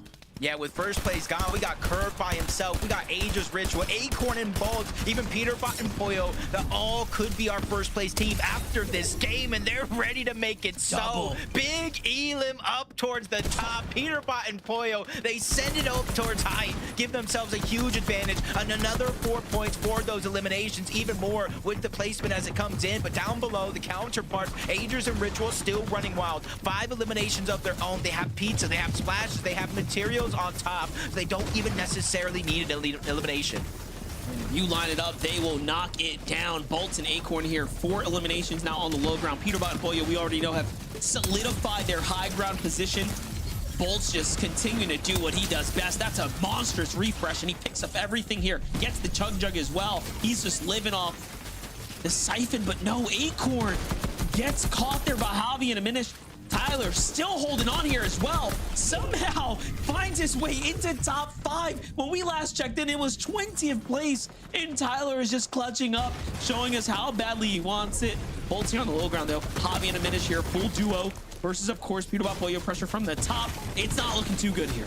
Yeah, Bolt's just getting pressure from all angles. Both of the duos sandwich him, eat him alive, but there comes the drop down coming in. Peterbot realizing it's going over recycled builds. They can maintain their presence, but a blessing for them is the same blessing from down below. Javi and Aminish are able to utilize that same scenario, and rightfully so. Look at their material count monster. They were almost out of mats altogether.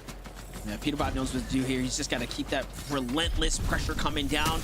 Hopefully he can pull for the win. But Javi comes up, finds a little cheeky angle from the side there, but he's got no mats. Peterbot also punished too. Aminish's got nothing, but Pollo's coming down to finish the job. Peterbot's already got the full conclusion there, and now, Jacob, it's just looking like a 2v1.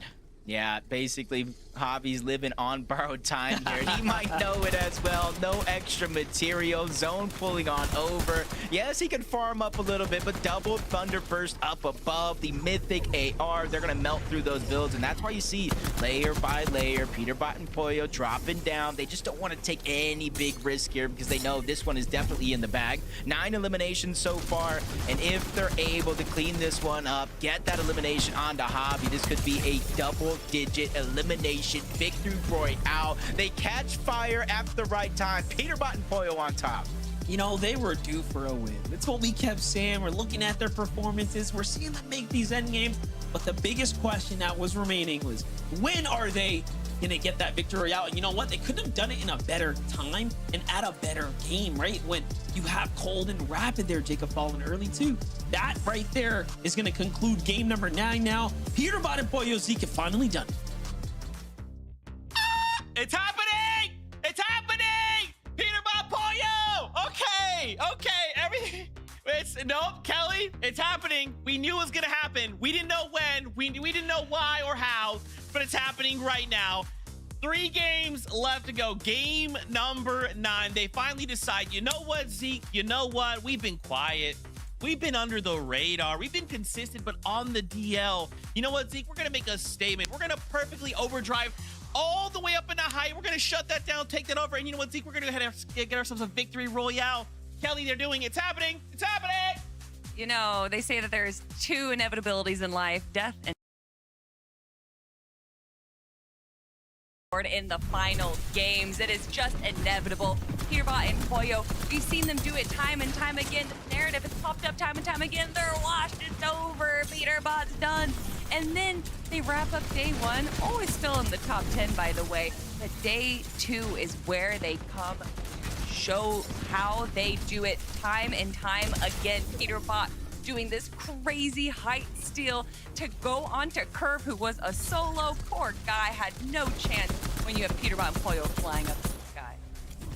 I mean, you know, there's kind of a conversation amongst us saying, yeah, you know, they've been pretty quiet this grand, and they really haven't. I mean, their best placement was a 5th place. We're used to seeing these guys just win games, take high ground convincingly, and it just has not happened.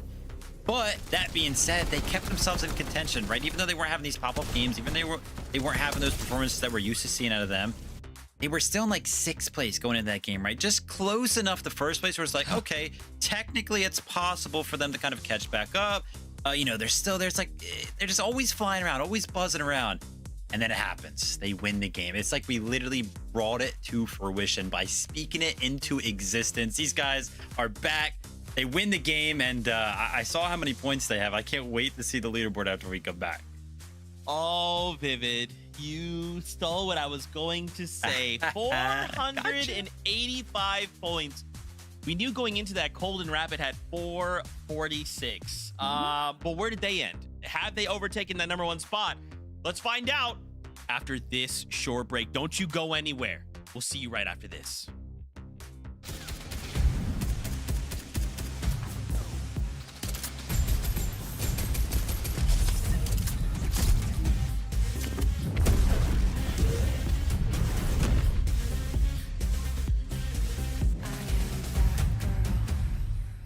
No love songs, just a walk right by. This is my world, watch me arrive. Watch me arrive. Watch me arrive. Watch me arrive. Two teammates have his back. There's Nash. Gets the drop on Marion. Stays alive. They're targeting up Vanya. 3v1.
I got him. That went low.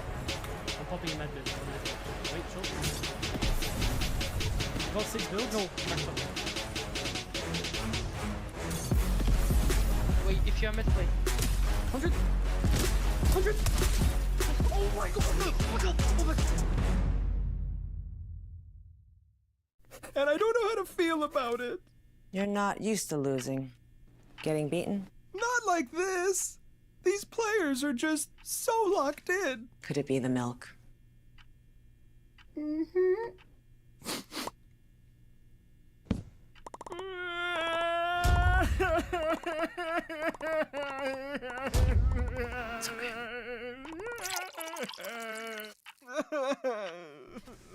Stay there.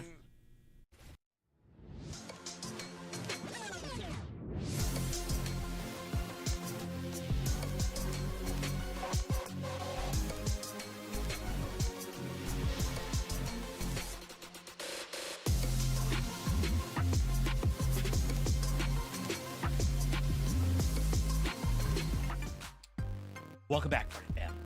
After game number 9, Peterbot Polio decide, you know what, Zeke? It's time to get active. We're gonna get ourselves a little victory out with 10 points. They end that game with 485 points. Kelly, of course it happens like this. I know I let you write the script for this major. And man, oh man, of course, with 3 games left to go, we get a VR out of Peterbot and Pollo. Now of all times, Kelly, now! This is when they always do it. They always like to build a little bit of a story because we always go into every major thinking that Peterbot and Pollo are going to run away with it. And that's just boring writing, Zeke. So instead, they make everyone sweat a little bit. They have a little bit of a struggle through day 1. And then it's day 2, in the second half of day 2, where they really start to show everyone why they are the demons of North American Central. Peterbot and Pollo now with just a 6-point lead over Curve and Venno But more importantly, Vivid, I'm looking at Cold and Rapid dropping down. But again, that drop is not that far. All of these teams are close enough. I mean, 30 points separates first and fifth place. But I mean, Peterbot and Polio, it may have taken 9 games for them to finally go ahead and take that throne up there in the #1 spot on the leaderboard. But from an individualistic standpoint, Peterbot is still playing like we're used to him seeing. Like, I'm looking at the damage dealt over the course of these 9 games. He's currently at 8,300. In second place right now is actually Azers with 7,300. So Peterbot's 1,000 damage dealt ahead, and that's exactly what we are kind of used to seeing. Sure, he's getting beat out right now by the likes of, you know, Azers, Curve, Veno in the elims category, but he's still up there with those guys, top 4 in individual elims. These guys are doing good. All of a sudden, finally they get that win, and now they're at the top. I just can't believe it. The story is what it's gonna be, and of course, right now is when Peterbot and Polio decide to pull out a win and take over the #1 spot. But let's start to look at this top 3, right? Curve and Veno. We see them in this last game get a 12th with 8 elims, right? And it's funny because Levin joins our call and he's like, "Oh man, that's crazy. That Veno guy. Where's that Veno guy from?" He's from NA, right? We're just like, okay, buddy. Okay, Levy Poo. Man, these guys are going crazy. 57 eliminations, Kelly. You called out a number not that long ago over on EU what their record was. We're right there. We're right there with 3 late games left to go. That is right. And we can imagine that if a little misstep happened over here with Veno, if that misstep did not happen, that they would probably even have more eliminations, if not win that game. But unfortunately, Veno did go down to this right here. However, Curve was able to hold the high ground for just a little bit, but once some of the other teams noticed that Curve was a solo on high ground, obviously it was going to be stolen. But regardless, still having that many eliminations is going to keep them up in our leaderboard. Vivid, we're going to ignore that, okay? Levy Poo is wild, by the way, Zeke. But I mean, yeah, the standings are just going absolutely crazy. It would be a lot different right there if Veno did not get bumped off of the high ground. He's going to be kicking himself for that one. But close on their heels, man. You know, I talked about this 1st through 5th place, only separated right now by 30 points. Cold and Rapid, for the first time, we kind of see them slip out of that top 2 spot. It's been a while since we have not seen them towards the top. Rough little go for them in that game right there, but still, here's the crazy thing. All 5 of these teams going into the last 3 games, any one of them could win it. Yeah, I mean, even look at Agers and Ritual, right? 467, right behind Cold Rapid, a single point. Even Acorn and Bolts, 455. And Acorn and Bolts get a 3rd place, 5 elims in that game, right? Like, this is absolutely going to come down to the wire. Right now, there is no clear in a way like, hey, you know, this team is ahead by 100 points and they're just flying. It's like every team right now on NA in this top 10 is shining, right? For different reasons and at different times. So I'm almost wondering, like, now that all of these trios or duos, excuse me, the top 5 are firing on all cylinders, where do we go from here, Kelly? Where do we go with 3 games left? I mean, for Acorn and Bolts, I think that today, for the start of day 2, it was a little bit rough. We saw them only place out of 11th yesterday, and then today starting it off, getting a 12th and then a 32nd place. And we actually saw them for the first time getting storm damage, which they didn't take out all for day 1. So obviously having these tiny changes that we've already seen them make and now seeing them back in the leaderboard, Vivid, that's what I want to see out of Acorn and Bolts. Yeah, would love to see them kind of make some sort of resurgence, but no time to talk. I'm excited. I want to get back into the games. Oh man, Jacob PR, NDF, we got a competition on our hands, boys. Take it away, bring the hype. We definitely do. And I mean, we have the best jobs in the world. We get to sit here and watch this go down in real time. Y'all see it in about 3-minute delay, Jacob, but my gosh, it is so good right now. No, it's definitely been exciting for sure. Our last 3 FNCS majors before this were decided by 4 or less eliminations. Yeah, the point is a little bit more spread than that, but the way this one is edging out to be, we got another photo finish on our hands. I'm strapped up, ready to go. I'm literally at the edge of my seat right now. Yeah, that's right. You know, my attention is really starting to shift towards that top 6. We are looking at a 50-point difference between 6 in first place. Javi and Aminish, one of the most underrated teams now, are somehow finding themselves in the conversation for a championship run, and no one is playing perfect so far. But I hear the battle bus, so let's see it one more time.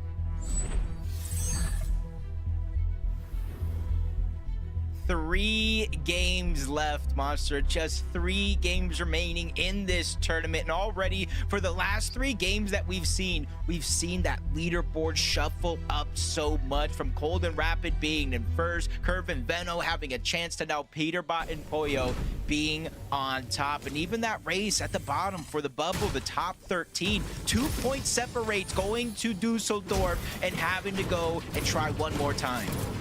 Yeah, it's so crazy, man. Teams like Clix and Higgs now are suddenly finding themselves in a whole different type of scenario, right? Where they have to fight for being in the top 13 at this point. Trying to get the championship win is starting to be pushed out of the question. Curve and Veno, though, switching up their strategy a bit, opting to go a little bit more aggressively to the north side, trying to see maybe if there was something here to be, of course, earned. But look at this, finds a little llama. You happy about that one? Was Curve contested, or did he get those out of the sky? That's just my biggest question. I don't know. Yeah, either way, it's just a testament of, like, whether it's the beginning, middle, or end of these games. I don't know what they ate for breakfast, but I need to order me 2 of those because they are just firing on all cylinders. QK, Contrap, they had such a great moment to end the day yesterday. Most of us didn't even know where he came from. That first place, 8 eliminations, that bursted them inside of the bubble. Today, however, hasn't necessarily been going their way, but they are still so close to contention. They just need to close out strong. You know, what I'm thinking about is Veno and Curve. Veno's probably telling Curve, like, bro, be on the lookout. Do not be surprised if Peterbot and Pollo land this, you know? Because their drop is technically big enough. And if you know Veno, he's got that main character energy, right? So does Peterbot. Like, Peterbot, the way he treats Clix in a finals or any other rivalry that's neck to neck, he will definitely land on someone like Veno as well, just because the storyline will be so exciting to watch. And they're all that close right now. Yeah, 20. Neko just trying to go ahead and get out of a bad spot. Both of them kind of separated. Like, Flex got a good opportunity here. Took too long to go ahead and execute on that chance, so they're going to be forced to disengage as Neko reunites along with 20, trying to push them back further and further. And that's the thing about these split drops, to where if you don't go ahead and get those eliminations on the contested drop, it makes finding that loot that much harder. Mako Blanks going ahead and pressing on to Mus outside of the Riptides. They have a good 2v1 opportunity here, but they're continuously trading shots. Mus not going down without a fight. Another chance there as he lands another big tag. 26 HP, even the knock onto Blanks. He has a chance to 2v1. In comes Liquid as Duo finally arrived. They clean up that elimination, that the party does not stop here. Threats and Veer, who are once inside of the bubble, fell out, are ready to make up for those mistakes early on. They have the Fizz, they have the Shockwave. They're trying to close the gap and figure out exactly where he went. Heard the noise onto Mako, so they're just going to drop down and try to clean up this Elim. Yeah, doing a great job chasing them down right now. Veer's got full sights here. Threat's got control of the coast as well. Should be another tag, and unfortunately they don't quite find it, but this is still great damage, and they want these points right there. Again, found themselves in the top 10 and then fell within around that 15 place range after slipping out. So Veer and Threat still have some big games to be out here. Just getting more and more crowded over here towards the Riptides, though. Got Nick and Skinny Cat moving on over. Threads and Veer kind of gave up positioning, chasing for that Elim. Then you have Mus and Liquid on the other side of Riptide. So even though they were able to get the couple of eliminations there, I don't think they advanced their position all too much. Higgs and Clix, they get the legendary drop this time out of Wonky Land. Better chance at those rare chests, more gold. And already at their POI, they almost get maxed mats at that mini game. They have the wonky wheel, so they have everything they need in terms of finding success. And early on, obviously, it is only the first zone. It seems like it is moving on over the western side of the map. Last time we saw them pull a zone like this, though, Jacob, they did win the game, right? If it came this way. Clix and Higgs calling on some connects here to try to make something big happen at this point.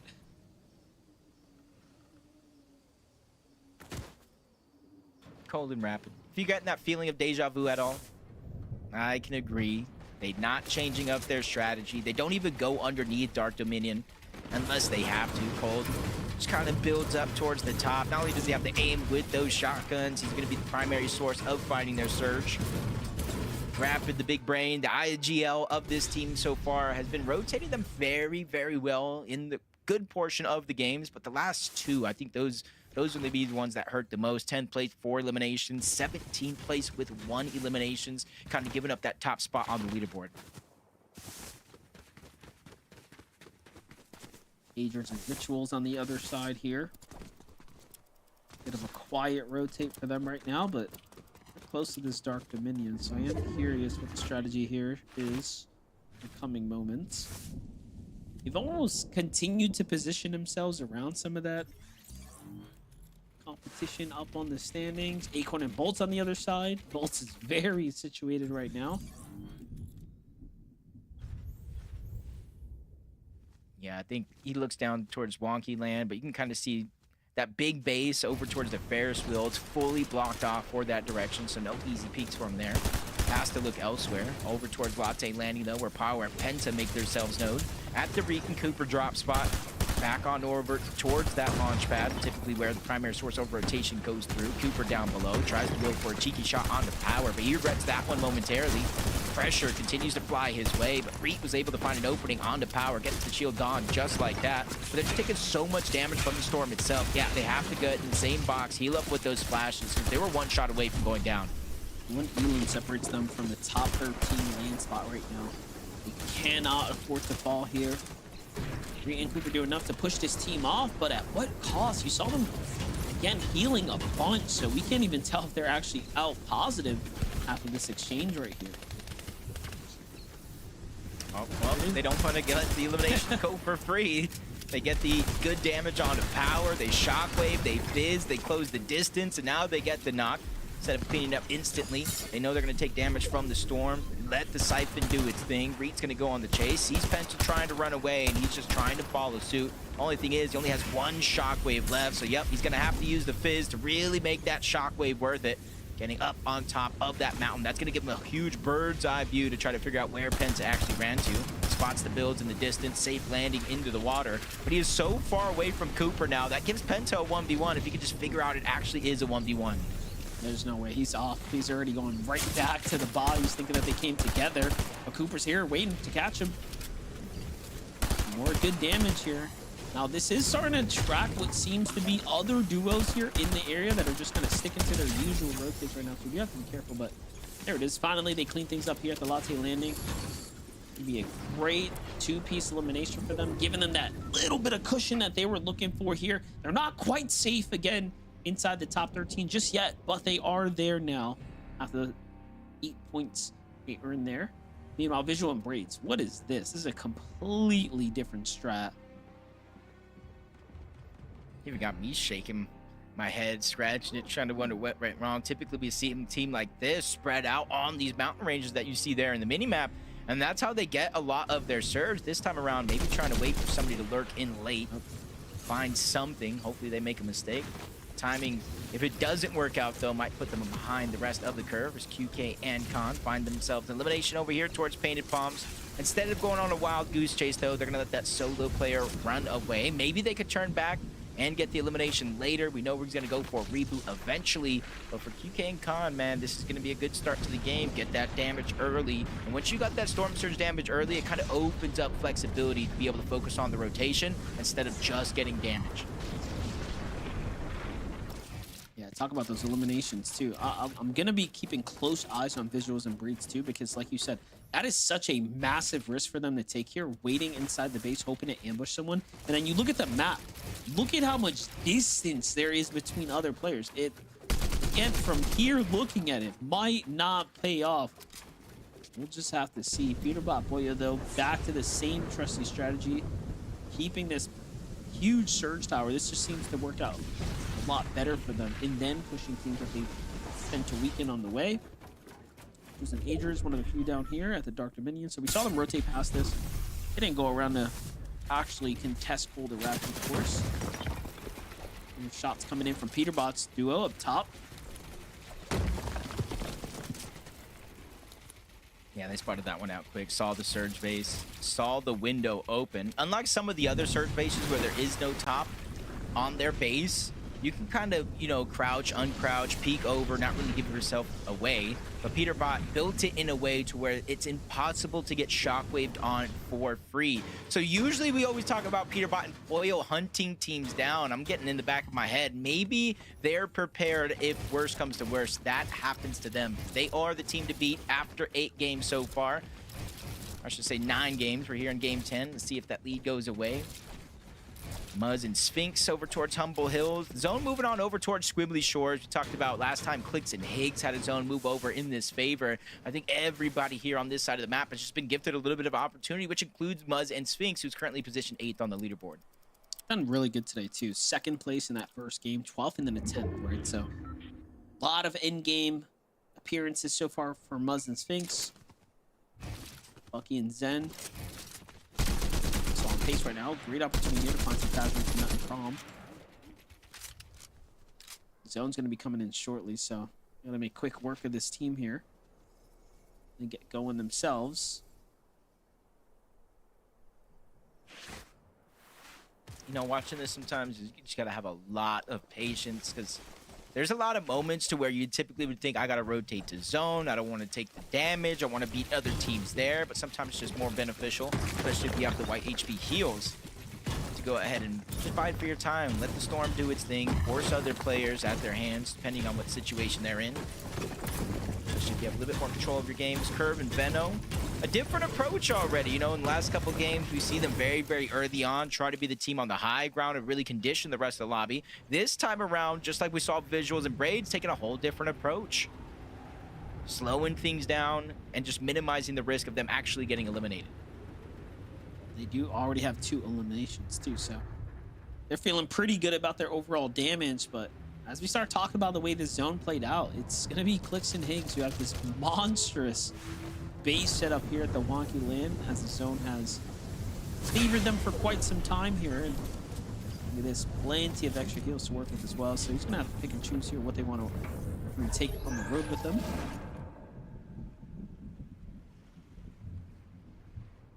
Plenty of time to wait. See, the zone is pulling towards the south. They have their wonky wheel. They have their combination of both the fizz and the shockwave to really dodge a lot of the teams at the earlier portions of that zone. Kind of move out of render distance, make it easier for them to move in. And you see the zone is kind of pulling off the shores of Squibbly over into more of the mainland. And this is where you do have a few different mountain ranges that will be in play. So rotations being quick, that is of the essence here. And that's where you see now, for all those other players that have waited until this zone to try to move their way in, you're seeing Cold and Rapid, they're pulling that edge of the zone. Instead of going straight in, they know this side of the map is more than likely uninhabited by a lot of the players, so they're just going ahead, taking a slow approach yet again. They don't seem to be in a worry, and they don't seem to be desperate to make any big plays. Yep, and they got little bushes to play with as well here. So with the zone coming back their way, look at that. They have a nice little ambush set up there. Lots of teams rotating in. Peterbot still finds himself safe in the positioning here. So long as they found their damage, they'll be just fine. Dangers and Ritual haven't really moved either since rotating their last position here. They're only 83 above, so this is a much more precarious situation to be in. Yeah, it might look good. It might look good now with the damage being above the threshold, but you know as well as I do, the way that some of these games have been going, you'll be above in one zone and then instantly fall below in the next. So we need to get down to a certain minimum of players for each and every one of these zones as the game does progress until it eventually does turn off down to 40 players overall. So they're really playing, tiptoeing with that line when it comes to Surge. Cold and Rapid, similar situation, only 143 above, and it's not easy for them to rotate from point A to point B. About 30 damage is going to get taken off of that Surge. One thing to note, though, they were max material coming out of that storm there, so they are in a prime position here. Don't let that material count fool you. They are getting late into the end game here. A little bit of storm pull luck here, and you'll be in a great spot to be in. Overall, though, Peterbot and Boyo, the same can be said for them. They have this high ground base. They've had the zone this entire time. They're finding a tremendous amount of damage from this advantageous spot, and now they get to shockwave out and play into the Dark Dominion. So this is actually Cold and Rapid's draw spot. And again, normally when you get the drop, obviously we've seen those teams turn these opportunities, if you will, into huge wins, if not better. But again, that is to be determined as now we're starting to push that end game. Venno and Curve, no pressure so far. They've just been sitting on the vending machine trying to see if anyone was willing to come this way. Clearly, some people got a little too close to the fire and got burnt here. It's Magma and G Monster. This is another Venno and Curve elimination onto the same team. They just can't catch a break from them.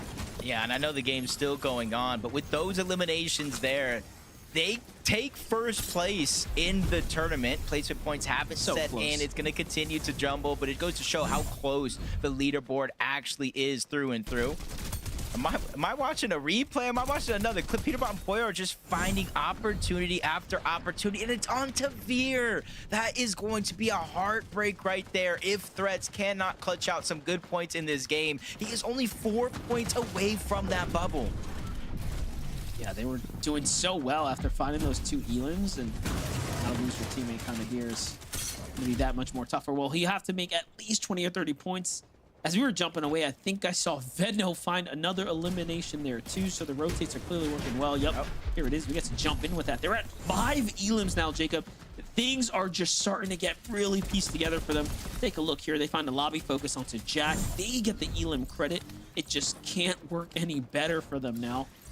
So all that matters here for them is just going to be key positioning, playing for the end game. No one's in that base up top either.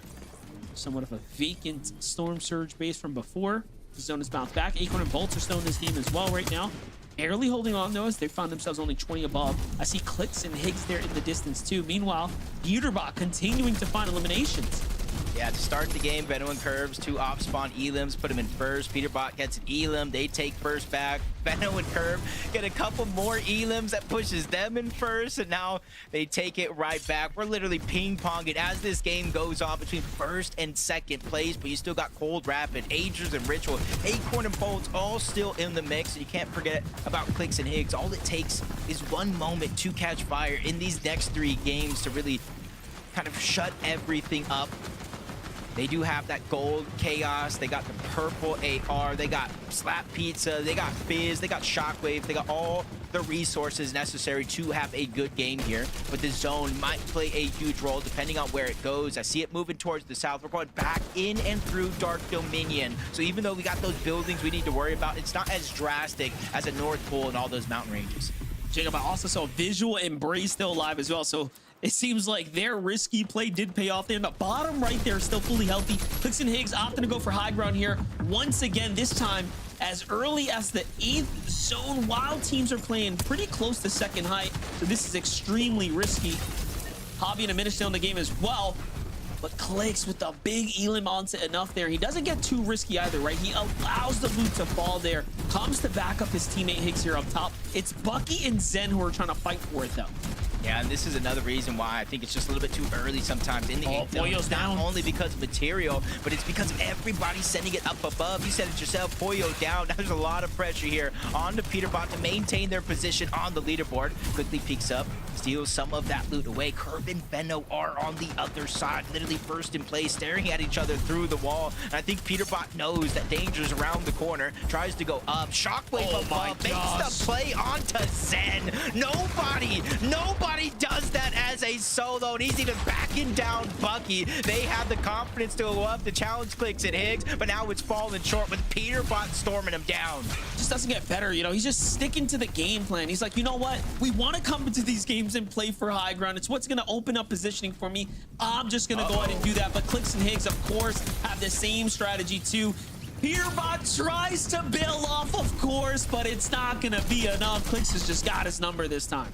This is an opening. Curve and Venno needed. Bolts is by himself down below. Acorn is gone as well. Another top team sent back to the lobby. Not only Curve and Venno's chance to increase that lead for first place, even with Cold and Rapid still alive, but for Clix and Higgs to play catch up here. They have the high ground. A lot of the teams are already out of their path, but another one sends it towards the north. Another team is trying to battle up above for the high ground. Meanwhile, Cold and Rapid has let all the dust settle. You guys can have it up above. We'll smoothly walk through that finish line. Don't forget, Javi and Aminish were in 6th place coming into this. They have a chance to fight for first as well, and they're trying to just show us that they have life in them as they go up, but Clix and Higgs is willing to battle it back on over into their head. They're really just wrestling for high ground right now, and it's cost them so much material. Clix and Higgs have almost given away the win condition at this point if they can't catch this refresh. Yeah, you see Curve and Veno just waiting in the shadows So smart. for a moment just like this. Everything up above is expended, but they're actually looking down below. Look at the material count, the lack of resources. They might have what they need to take the high ground, so Clix and Higgs have to give it up. Javi in a minute, you said it yourself, from top 6 to start this game. This is their chance to increase their positioning, but Veno's backs up against the wall. 6 builds, tries to find his way to the front side of zone while using the bare minimum. Curve ends up in a scuffle against Clix. No builds left. He's gonna have to reposition, and now Clix is by himself, 2 HP. A quick peek from Veno. He returns back to the scene of the crime to take down his former teammate. Unfortunately, he did lose Curve in the process. He finds Prom here as a solo, but no, Nut comes to back him up, and then he has to back off here completely. Look at this. Veno didn't even get to pick up any mats either. So now he's down to 4 builds. But hey, look, inside the top 10 now, still earning points, but you have Cold and Rapid making up for time lost. But Veno's still going. Down goes Taki too. And now he's at 9 eliminations here, Jacob. This is a legacy at its finest. Veno is really trying to put on, not only for himself, not only for Curve, but the entire EU region, saying, hey, look, it could be that easy. Cold and Rapid, though, still a big pain in their side, but Rapid goes down. Muzz and Sphinx drop down from above. This is literally chaos at its finest. This is crazy. The points here being added up. Meanwhile, Veno's just soaking up placement points because the lobby's doing the hard work for him. And he goes into monstrous shot onto Ritual. Oh my gosh. Veno just continues to do it time and time again. And don't count him out just yet. That's another huge shot. The Fullberry miss drops too. Can he get some time to pop it? There it is. Tries to break out through the top. Look at the game sense, the awareness to break out of the dangerous layer. Veno is firing on all cylinders right now, and he is still going. I can't believe what we're witnessing. Veno is taking over in this endgame, but he has to be careful. The only solo left. He goes up for a Minish on the other side. A huge shot's gonna be fired. A Minish goes down. It's a 2v1 monster. How is he still doing it? How is he managing to earn these points? He's trying to get it back in blood. He might actually get this elimination here too. Zipta falls down. Void's all weak, and he gave us the performance we were looking for there, Jacob. Gosh. Oh my gosh, Monster, I needed a moment to breathe there. My heart is pounding. I'm not even playing in this game, but Veno came to NA. He is taking over. He picks up Curve, and this team is a bulldozer in these NA lobbies. They're single-handedly taking down top team after top team by themselves, but Zypta, Void, they deserve all the praise in the world, Zeke. I am at a loss for words. Obviously we want to talk about Veno, but we need to highlight Zypta and Void. Oh my gosh, the chaos that was that game, and literally Veno is just mowing down players left and right, and at the very end it is a 2v1. Zypta, Void, they take advantage of that, right? They say, hey, look, if it's just you, even gods can bleed sometimes. We'll walk away with the victory royale, 219 points. These guys are looking to secure themselves a spot going to the summit with only 2 games left to go. This puts them in a really good spot, Kelly.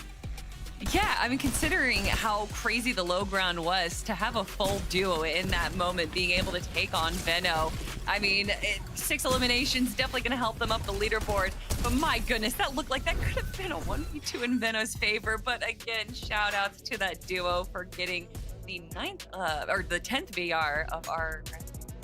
Whew, that one was close. What a nail biter for the duo. Yeah, they were kind of just hanging out, right? We saw how many solos there were in that lobby, and amongst all of the chaos, amongst Veno just mowing down all the lobby, that duo there at the end, they just get to kind of look up and like, wait, where'd everybody else go, right? We only got one player to take out for the win. All of a sudden, they go ahead, they clutch it up, they take the win as well. So it'll be interesting to see how that win right there shakes up the leaderboard. Oh man, well, we're gonna go to a break. When we return, we are absolutely taking a look at Curve and Veno. That solo clutch was incredible. We'll see you guys in just a few minutes. Don't you go anywhere.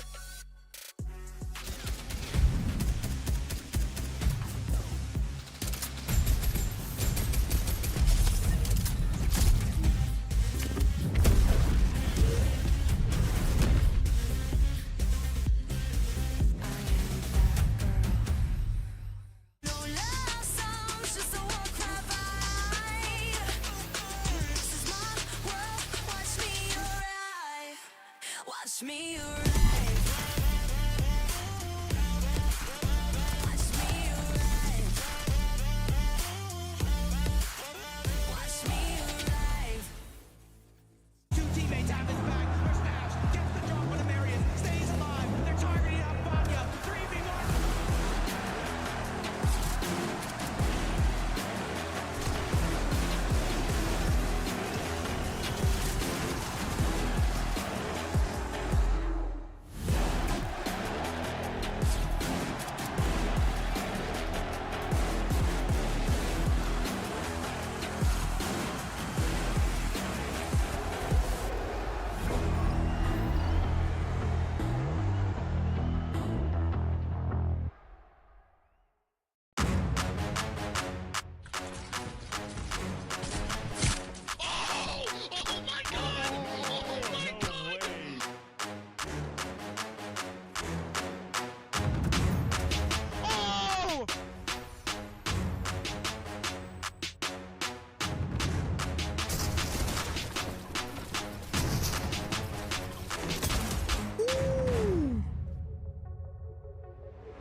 I got hit with that one off.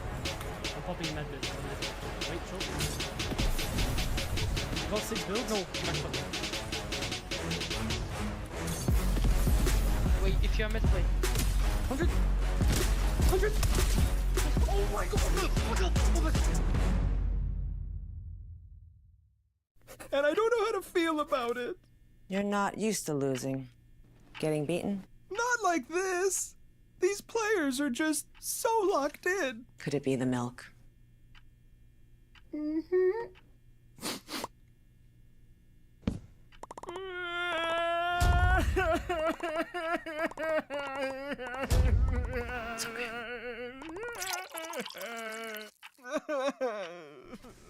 Stay there.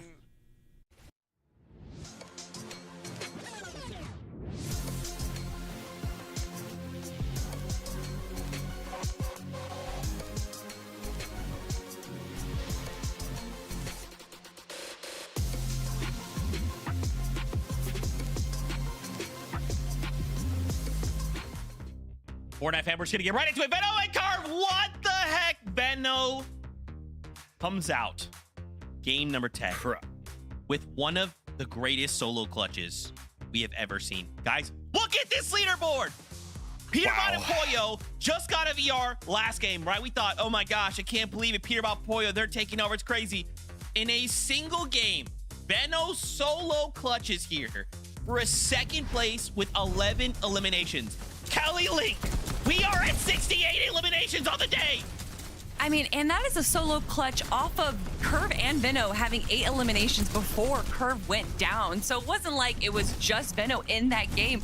But regardless, even with 8 eliminations, having Curve go down, Veno was not done yet. He is never done, Vivid. And to see him play that, for a second, I thought this was game 11 Peterbot solo once again, because we've seen that in North America. But Veno wants to show that this is not just the NA show. EU is here to represent. And look at these eliminations, Vivid. Insane. I mean, it's like he can't miss right now. If this guy has a shotgun out and there is somebody anywhere near him on his screen able to go ahead and hit, he's hitting the shot every single time. And how chaotic some of these end games are. I mean, he is just switching layers when he needs to. He's using overdrive grenades to fly up, and even mid-air, opponents are moving, he's still hitting the shots. And everybody that was watching this must have believed that it was possible for him to win this 1v2, right? Like this, yeah, it looked like he was unstoppable. Everybody's like heart froze for a second watching that right there. And I got to tell you, the rest of the lobby right now is in absolute trouble. We kind of saw it after game number 7. We were like, wow, wait, whoa. These guys look absolutely different. Take a look at the individual eliminations over the course of the 10 games that we've witnessed for grand finals today. Veno is leading the pack with 37, but what is possibly a little bit even more impressive is that his duo is right behind him with 31. This isn't like a solo shot. I mean, obviously, yeah, the solo clutches came out, but they are both just performing on an incredible level right now, Kelly.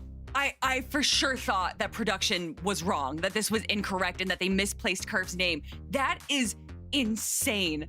These numbers represent everything, and I feel like I'm gonna have to add a 4th star to this airplane real soon, because this is what I want out of North American Central. And you know what? Maybe NA Central was getting a little bland, and you just gotta add a little bit of spice from EU, and that's what makes everything just taste so much better. Whew. I am just shocked by what we just witnessed. We have 2 games left to go. Let's bring up those standings again. Wow. As we look at these standings as well, guys, even look from 1st to 5th, right? Only 75 points separating Curve and Veno from Javi and Aminish.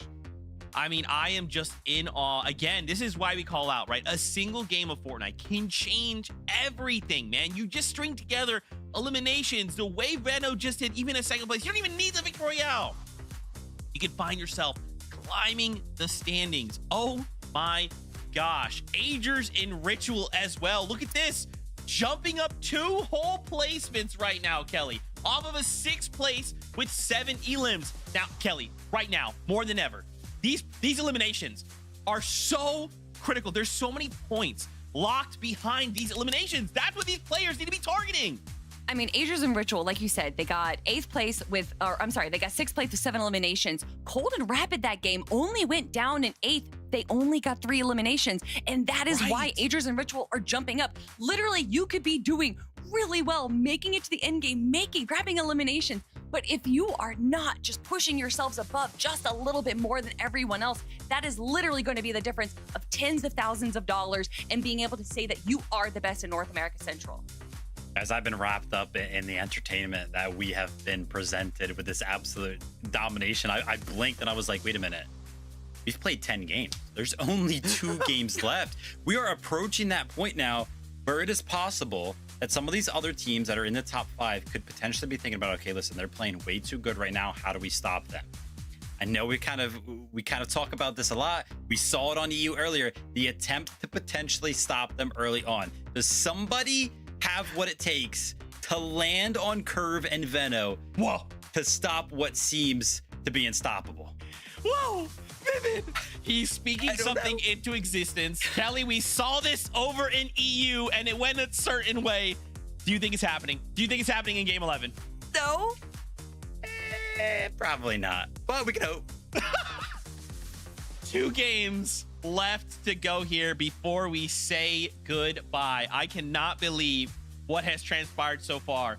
With 2 games left to go, all of these dudes are thinking the same exact thing.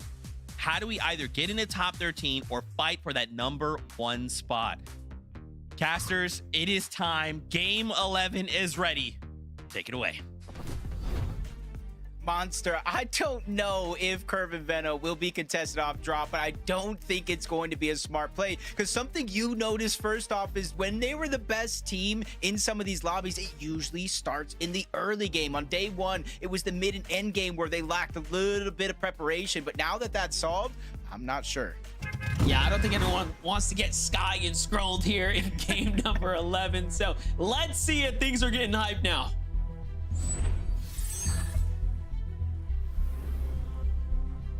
Two games left, Monster. 2 exciting chances for anybody to rise up the leaderboards. And before this moment, we had a very, very close tournament, 6 points difference. But after Curve and Veno's just phenomenal solo play, they have almost a 50-point gap.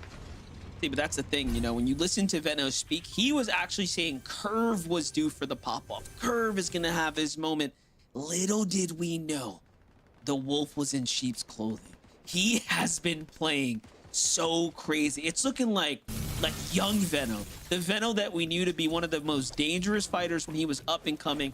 We're just seeing him just outperform like crazy right now. And you love to see it too, because it's well deserved. And the competition overall is extremely close. But okay, Jacob, let's get to some of this action here. Paper and Resi are still fighting for a qualification spot for themselves. That was a great two-piece elimination.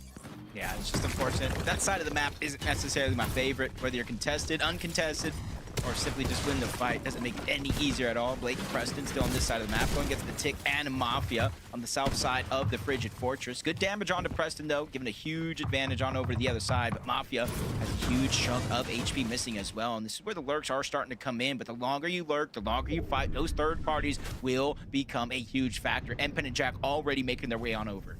Yeah, Empen and Jack have been all over these fights here. They've had success. They've had some failures. So has Mafia. Looking Blake's perspective. Just kind of leaving this one out, trying to see. Misses the most important shot, though. Any little touch there, he could have sneezed on the Tick, and it would have been a big up. And Preston didn't even see him run past him either, so they just seem to be a little out of it here for game number 11. And Empen and Jack not too content with the extra shots they're hitting inside of there. I think they learned a lesson last time, so they're off to disengage now. Still got Scare and Osid at the actual Frigid Fortress just towards the north. They were the ones that, essentially the last ones standing after everything had settled, but just literally one room away. Preston and Blake, I have to imagine they know each other are here. Even the Tick as a solo, they only saw one elimination in the feed. It's about where is he at? And every single person in this scenario, Monster, is one shot away from going down or getting eliminated. And that's why you see the careful approach. But maybe Preston hears something on the other side of that wall. He's trying to tiptoe, take his time. There's a full window open, a clear shot. They double attack from both sides. That was actually a smart way to approach that from Preston and Blake. I'm thinking Preston was looking through the cracks in the brick like, yep, I see an angle, bro. He's in here. Let's go for it. It ends up working out. Squibbly on lock, of course, by Peterbot and Pollo. Let's see if they end up doing a big surge base or rotating out early. Try to get a fight for some surge. Maybe even some points, of course. All in all, though, oh, they're going back to that strat where they just push Chris and Drew here, who are kind of based down right now. Yeah, and honestly, unless you think something unordinary is going to happen with Veno going down early and a lack of eliminations, one of the big ways to come back, especially for a team like Peterbot and Pollo, is through eliminations here. You talked about it yourself. They've fought this one before against Chris and Drew. They've gotten eliminations, but they've also went down or down to low HP, making the surge not necessarily worth it. There goes another example. They're 100 damage gone just like that. Pollo having to slow things down, trying to heal up, but Peterbot's relentless pressure gets the double edits towards the top, forcing Drew to fall down yet another layer. But we've seen this happen a few times throughout the weekend. Eventually, Peterbot and Pollo do disengage, but I'm not sure that's going to necessarily be the case. They trade shots again. Another 100 damage landing onto Pete. Yeah, one thing Chris and Drew have done is play defense very, very well, right? Like every time we've watched this fight go down, they actually haven't fully eliminated this team. They have managed to defend themselves more than well enough, and Peterbot and Pollo say, you know what? You got it, bruh. Once again, and they just give it to them because they know too that going back and forth is not worth it. They wait until they're ahead and they say, all right, we're gonna take the surge positive and dip out. Sometimes you got to take the little victories. And hopefully they accumulate into a massive victory at the end of the game. So jump on board Threats and Beer. To start the day off, they were inside of that top 13. They slowly fizzled out, but as it stands now, 14th place, 264 points. 13th place is only 6 points away. So if they were able to clean up those eliminations, they would move inside of the bubble as the game does progress. On one side of the map, you can kind of see what is on the line for some of these players, and they're really just trying to put it all out there, and they leave no regrets left on the table. Carillion seems to be by himself. Not sure where Jargon's at. Possibly eliminated by QK, but they break into the same box. QK almost goes down, but he's able to not only survive, but get the elimination onto Carillion and basically tell him what he really feels. Yeah, I was trying to find Carillion on the standings. Definitely is one of those teams on that bubble area they haven't had enough time to really focus in on their performances. But either way, getting eliminated now in game number 11 is going to be a massive setback for any team here. And now, jumping back to this right here, Peterbot. Boy, I don't think we've seen them actually fight Skittles' team at all. So Skittles somewhat caught out of position here and into the drop. Okay, this is exactly where Peterbot wants to. They know they're not going to have teams here, not this early. And just like that, Skittles rotates out of one problem and into another one. Ah, that's just unfortunate. Literally, Peterbot and Pollo went from finding Chris and Drew. I don't know why they disengaged, but Chris and Drew went one way, Peterbot went the other, and basically attacked two different players on one team, sent them right back to the lobby. Another heartbreak moment here in game 11, basically leaving it all to the 12th and final game for some of these teams that have been eliminated early on. And as you can see, 74 players up, Monster. This one looking to move at a little bit of an accelerated fashion than some of the other games we've seen so far. Okay, I did find Carillion and Jargle on the standings. They're actually in 13th, holding the line with 270 points there, Jacob. Now, the jump above them is Rhea and Cooper, who have a 30-point cushion, it seems like, for 12th.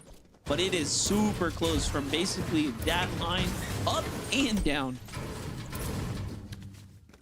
Really watching all the teams below you, probably even some of the teams above, just hoping they go down early, kind of ease the pain. But you can see the big difference here from Rapid and Cold and some of the other teams. Rapid literally buying out the mending machine, and then they kind of bring all the heals up towards Cold so he can kind of watch them, kind of leaving scraps essentially for anybody else that tries to rotate through and grab that mending machine. Just jump on board Void. Looks like he's getting chased down by a bee. Nowhere near his teammate just yet, but he's trying to use those shockwaves to close the distance. Just look at Zipna's points too. Overall today, having quite the performance here. Obviously, after that last victory royale, in a 5th place before that, they have just propelled themselves right into a potential land qualification spot. Now, they still have a little bit of a ways to go, but if they can continue to play well, they will be up towards the top here in the next 2 rounds. Visuals and Braids slipping down the totem pole. They were holding that 3rd strong for so long. These last few rounds have just been a bit tough for them. Yeah, they have a bit of a cushion, almost 100-point cushion going into these last 2 games, but almost leaves you scratching your head. They vastly changed up their strategy from day 1 going into day 2, where they would typically set up here for a long time, just getting little tags that adds up to a good amount of surge. By the time they rotated towards those moving zones, it made it a little more free to do what they want. But more and more teams rotating over, even to close the day out yesterday, lurking on them, getting those eliminations, forcing in the back of Visuals and Braids' minds different things to go out. But they're going to go ahead and get that drop early on, just at the edge of zone. And this could be a blessing here with the zone moving towards the north. They're already set up on one of these mountains, and every team south of that line has to rotate either through Visuals and Braids or to the left or the right. And this is definitely the better spot to be in. And, you know, this is arguably the best spot to have a monster surge base, but they seem to have gone to keeping more of a low profile. They're trying to mix things up. And if I had to guess, teams just changed their rotation strategy, right? Coming into day 2. Maybe that's why Vision Breed is having a bit of a harder time, whereas yesterday, while everyone was caught off guard, strat worked a little better. But for Peterbot and Pollo, they're fighting for points here. It's the Squibbly Shores. Obviously, their domain. Doing a good job so far. Peterbot just using a couple of resources that are around. Taking that spicy fish, getting a little bit of a movement boost that can help him try to break into some of these boxes. They pressure out Must from 2 different angles. One shot can connect from Pollo. Peterbot still holding it down, leading some of those Thunderburst shots through, getting him down to just HP. And with the zone here, yeah, it might only be a 1 tick, but it's going to increase the worry for Must. Liquid tries to go up and make a play onto Peterbot, but he gets cut short as well. He has no choice but to try and disengage. He basically gave up any hope of him and his duo either taking down Peterbot or surviving, so he moves towards the north, saying, hey, if you're going to eliminate him, I probably already have the goal. Let's just start working on plan B. Yeah, look at that. And little did they know that he actually fully dipped on his teammates. So he could have stuck around and finished it, but not worth the risk. Really showing you, too, that, like, Peterbot and Pollo are really trying to play for an end game right now. They know that, hey, the points will come. We just got to keep winning. Muzz and Sphinx, you know, Muzz, at least, you know, in the last major 3 in trios qualifying in the last game of the day to make it to globals. much better position, 7th place, 430 points on the leaderboard. Just needs to be able to close it out strong in the last 2 games. Listen and Aloe in the mix as well, just trying to float above one of these teams. They're going to be in 23rd place, 214 points.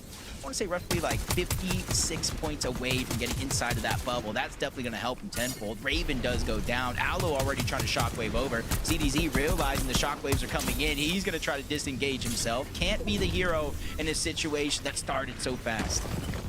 Unfortunate turn of events here for CDZ and Raven. They find themselves at the bottom of the standings here, but hey, all of this is experience gathered and effort learned. So Aegis there find G Monster in the feed. So Aegis continuing to do what he needs to earn himself some points to continue to fight his way back into first. It's neck and neck up at the top. No teams can make a mistake now. If you're Acorn and Bolts, you're going to need to have those big game wins as well. Otherwise, the dream is out. Yeah, which is surprising to start this day. We're talking about the phenomenal play from Bold, solo impact, him and Acorn's ability to remain consistent in each and every one of these games. It's just something went wrong today. You know, compared to yesterday, they had a 32nd place and 19th. They did make up for it in a moment with a 3rd place with 5 eliminations, but now they're 98 points away from first place. 2 games left. Almost have a little bit of control over their destiny. They really got to hope for Curve, Veno, Aegis, Ritual, Cold, and Rapid.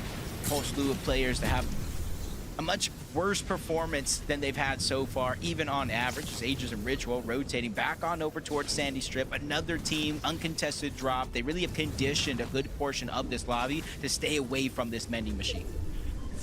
You know, and I'm just thinking, Javi and Diminish actually jumped up a placement point last game as well. Their average placement so far in the tournament is 8.6. The best of all the teams right now inside of the top 5. That is a pretty impressive stat, just kind of taking a surface glance at it right now. Everyone else, though, clearly, though, has way more elims. That's why they have the higher points overall. But still, Javi and Diminish playing exceptional right now. It's a great time to just start checking in with them. What's going well with them? Why can they keep making it work here? It seems like the Frigid Fortress is treating them very well. Yeah, and honestly, an unlikely duo coming into this one. You know, at one point, it was Reet and Javi, Diminish with a whole nother player, and Reet goes ahead and says, hey, Cooper, you want a duo? We're not playing as well as we would hope. So he goes a separate way. Javi and Diminish, they form just in time to have a phenomenal performance in play-ins. They followed up with a good performance in heats, and already continuing that trend here with a top 5 position on the leaderboard, 75 points away. What could be both of those players' first FNCS championship. But again, when you look at the leaderboard on the right, it's just so close, not only for the actual first place on the leaderboard, but the top 13 overall, where you see 13 and 14th place have already been eliminated out of this lobby. And honestly, you don't want to look back at this moment, Monster, saying, hey, I had the chance and I wasted it. Yeah, most definitely. And I'm actually looking at the standings just for like Javi and Diminish's, you know, placement performances. They actually have 2 second places in there, and last game obviously pulled that 3rd. So they have come close to a win multiple times now. We will be keeping an eye on them. But with Cold and Rapid here from the Dark Dominion now to this new draw spot so far, it seems to be playing off relatively well. They have 400 damage above, plenty of material, and they actually pull zone. Okay, this is really good for Cold and Rapid right here. They actually needed a little bit of luck, and it seems like it's playing off. Yeah, I'm thinking in my head, the only thing they're missing is a little bit of high ground, but it's Cold and Rapid. When do they ever play on the high ground? Exactly, they get what they want.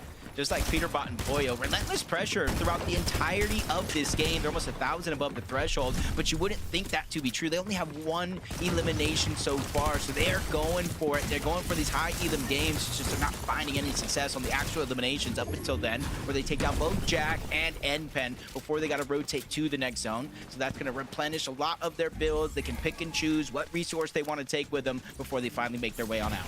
This is crazy because they're really playing to their strengths right now. Goes the Flowberry miss, so they're just going to be shock waving their way all the way into the zone. Shoot, they might even end up on some high ground here shortly. They have the mats to play for it, but Peterbot gets caught in a spider's trap right there. Gotta be careful. On the other side, as we were watching that though, we missed what was happening over here. Flex, buddy, you're looking the wrong way. Veno knocks him upside the head, and then they get the follow-up and the finish. Took it off the distance. 8-corner bolts quickly rotating in towards the zone. And they're using that as a quick second here to look back. Seeing anybody that still has the journey to make, like Dozier and Ishu outside of the zone. They're just pressuring, trying to make it harder for them to not only make it in, but even if they do, they're not going to make it in healthy. Another elimination towards the side. Slepsy and Wage was able to pick up one.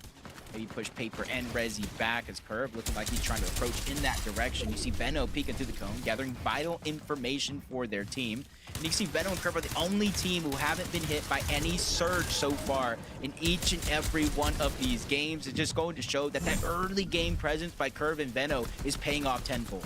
They've just been the most aggressive. They've, again, been clearly the most successful in the early game. This game's a little bit slower for them in the early game, but their mid game is just taking off right now.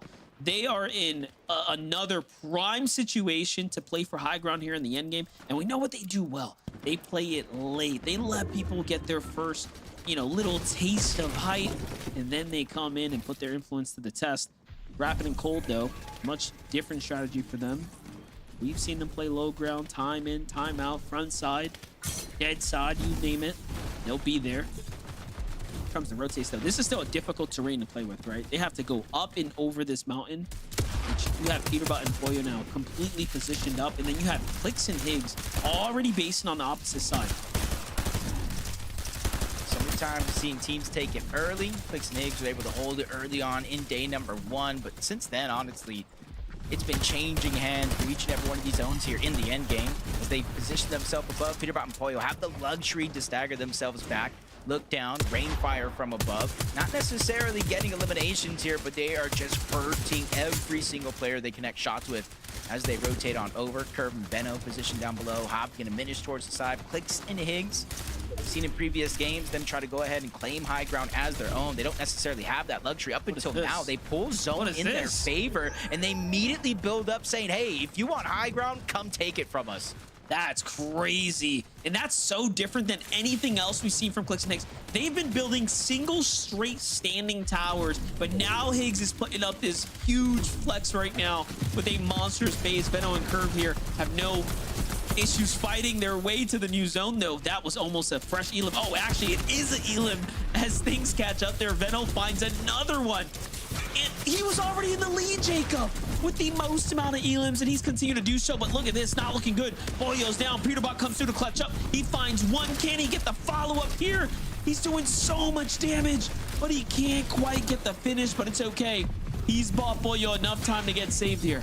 Yeah, and they have the splashes. They're going to have to instantly start to use those along with the pizza, but the zone is moving in. 10 ticks of damage. Instantly popping the big pot. Really trusting Peterbot to get those splashes out in time. They have to be careful, though. Right above them, Clix and Higgs. And even in front of zone, we got Curve and Benno. We got Muzz and Sphinx as well. Honestly, the storylines couldn't be any better here in this game because you got first place right now. Curve and Benno could be the first time a player has won in both EU and NA. Two of the hardest regions, and they find a big elimination on the Peterbot, taking one of the hardest teams out of their path to the finish line. Boyo's down and out. The full elim comes through right there, Jacob, and he gets the finish as well. And just like that, they're up in the lead now. Clix and Higgs, though, on high ground, doing exactly what they need to do. They have solidified the positioning here. He's doing a good job sacrificing a little bit of HP so that way they can go deep into the zone, reconnect on that high ground. It's going over towards Frigid Fortress. That gives them the luxury to look towards the backside of zone, seeing players late to shockwave in, but they think it's all smooth sailing. But Curve and Benno wait for these perfect moments. They've elevated themselves step by step, and they're waiting until they least suspect it. But Peterbot's still going on his rampage. Big down onto Dragon, trying to pick up that elimination. But Curve and Benno, they're matching him blow for blow. 8 elims now. Venno is really starting to heat up here, and they're not even interested in jumping down for Max. Notice that. They want to maintain this positioning, and they're still trying to time for high ground here to try to play for another win. Higgs, though, is the only one up top. They send Clix down low. Clix finds Peterbot, finishes him up, sweeps him under the rug, and now Venno and Curve. Here comes the setup.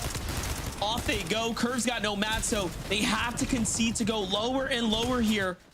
and this terrain's not helping. Look at all these old builds as things are moving back and forth, but Venno, Curve are still neck to neck with Clix and Higgs right here. Yeah, Curve and Venno, I feel like they know they don't even necessarily need the high ground. They don't even necessarily need the win. They just need to remain consistent. That slows them down a little bit. Big shot is going to land onto Venno. Pressure coming from up above. Thank gosh that Curve is there to alleviate some of the pressure, holding on to the build. But if you blink, you might have missed it. Higgs has went down. Clix trying to go for the revive. Curve and Venno realize nobody else is up there to contest it. They use the fizz. They use the shockwave. They instantly take away that high ground. 6 teams left, Monster. And everybody at least has the duo by their side unless it's cold. He goes down. Rapid is now left by himself. And he has the awareness too. The awareness to keep shooting back at them. Venno tries to keep the pressure, but the shockwaves put Clix and Higgs up on high ground, and they know we don't have enough mats to hold this one down. Clix and Higgs managed to have just enough HP though to go ahead and heal back in this game, but then you have Rapid. Look at this, just solo surviving right now as a player here in the mid ground right now, trying to evaluate what he wants to do here, but he's got pressure coming in from potentially Venno and Curve here on the layer. Right behind, he comes and he actually finds Curve. It's gonna be Muzz who jumps in, and they get the full finish.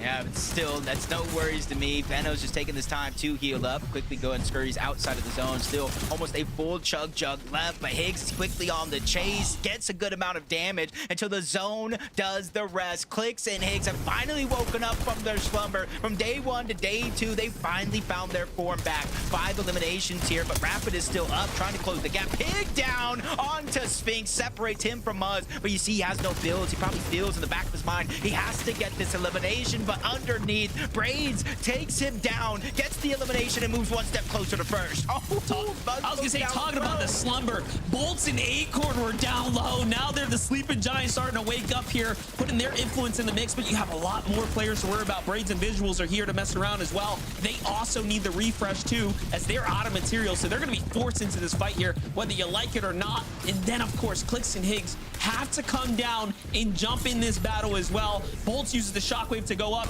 Someone gets eliminated in the sky. It's actually Clix. He couldn't touch down in time. And Bolts and Acorn all of a sudden now find themselves in a winning position, and the shot goes through. And just like that, Bolts manages to do it again here. Yeah, Bolts and Acorn pop off in the second to last game of the day, becoming the second team to win 2 different games this weekend in a leaderboard, Monster. In a world that is so stacked and close, this one is surely going to move them 1 step closer to contending for another FNCS championship. Zeke, 1 left game to go. Let's do it. I keep thinking, man, like, I've got a handle on it. There's like, you know, Zeke, just follow the action. It's all cool. And no, man, we literally just talked about the top 5 right before this, right? And Acorn and Bolts were that 6th place team. They were the team on the outside, and they said, Zeke, I'm sorry, did you forget about us? We can now be in the top 5. Why did you forget about us? And now they are fighting for our love and affection. I cannot believe this. Game 11 with so many Titanic duos, all doing the same thing, thinking, bro, we can do it. This is our chance. With 2 games left, we can fight for an axe. Acorn and Bolt say, you know what? We'd like to toss our name in the hat. Little name in the hat. There you go, Zeke. Go ahead. Shuffle it up. I don't know, Kelly. I'm losing it. I'm freaking out. I mean, this really was the game for our teams in that 6th to 10th place spot. Everyone that was in our top 5 having some issues, either going down to a solo situation or going down early, you know, unless you're Venno. But this Acorn and Bolts that were just right outside of that edge, making sure that they're just playing the low ground. They're playing what they do best. They don't need to be disruptor. They don't need to be getting all these eliminations. They just need to make it to the end game right there. And Bolts once again going to a solo and proving that he is going to make sure that him and Acorn stay at the top of our leaderboard. So funny. Game 11 there. I mean, we're just watching all the chaos kind of unfold on night. Oh my gosh, Peterbot's trying to hold it. Clix and Higgs, they go up for it. Venno and Curve, they start to get active. All this stuff's happening. Elim. And then we take a look at where everybody else is at. Acorn and Bolts on the low ground. 100, full healthy duo. And they finish the game just like that as a duo. Incredible stuff for them to kind of re-enter the conversation, not only in that game specifically, because they didn't even know they were alive in that game. All of a sudden, it's like, oh my gosh, they're chilling on the low ground. But now I can only imagine how close they are to keep themselves back in the competition for the win. Oh my gosh, that little angle, that little tiny little corner was the difference maker. 574 points. Fortnite fan, we have one game left to go. We're gonna go to a break. Okay, I need a moment to breathe. Okay, I need a moment to breathe. When we come back, we start setting up because this is a close run. Okay, go find some popcorn, find a drink, use the bathroom. We'll be right back. Okay, we'll be right back. We'll be right back.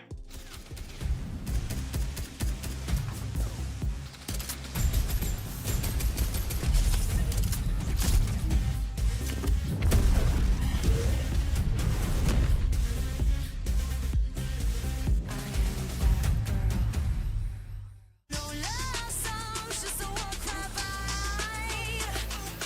This is my world, watch me arrive. Watch me arrive. Watch me arrive. Watch me arrive. Two teammates have his back. There's Ash. Gets the drop on the Marion. Stays alive. They're targeting up Vanya. 3v1.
I got healed.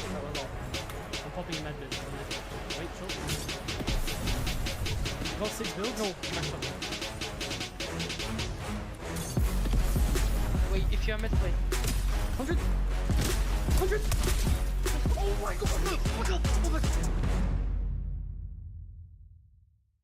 And I don't know how to feel about it. You're not used to losing.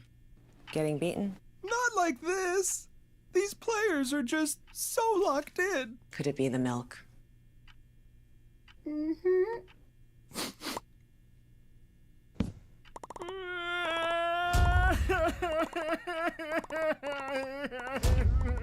okay.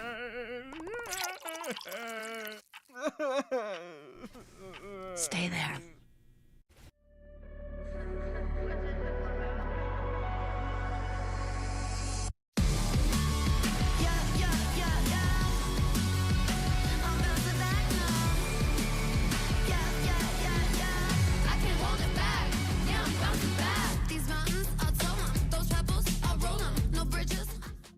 Okay. All right. I'm fine. I'm calm. He's not. He's not. Everything is okay. In case you're joining us, welcome. This is the FNCS Grand Finals. No big deal. One of the most important moments in the FNCS. We have one game left to go. You know, hey, crazy stuff happened in that last game. Acorn and Bolts got themselves a victory out of that last game. That's crazy, right? Yeah. Why don't we go and take a look at the standings, because it gets crazier. Because right now, Curve and Venno are in first place with 659 points. Kelly! They have 78 eliminations, more than double that of Acorn and Bolts. Venno and Curve have showed today what they do best. Those early eliminations, going into the mid game, making sure that they don't have to worry about Storm Surge, and then controlling the mid ground, either chopping people from above or eliminating people down below. They do it time and time again. And you know what? Maybe day one wasn't their day, but it's better late than never. Vino showing everyone why he is not just moving states like we see a lot of these players do in North America. No, he's moving countries to claim this as his own. Manifesting destiny is all about America's history, and he's showing why Britain did it first over here. Please put an absolute huge exclamation point on the fact that these guys were in 10th place coming into the day. We have played 5 games, and they now have an 85-point lead over second place. I don't know what kind of crazy stat or how this is going to look on paper, but this has to be one of the most incredible day 2 performances, day 2 comebacks, whatever you want to call it, that we have ever seen. I mean, look at 78. How in the heck? What's even going on? These guys, every single time we watch the game, it's just a highlight reel for them.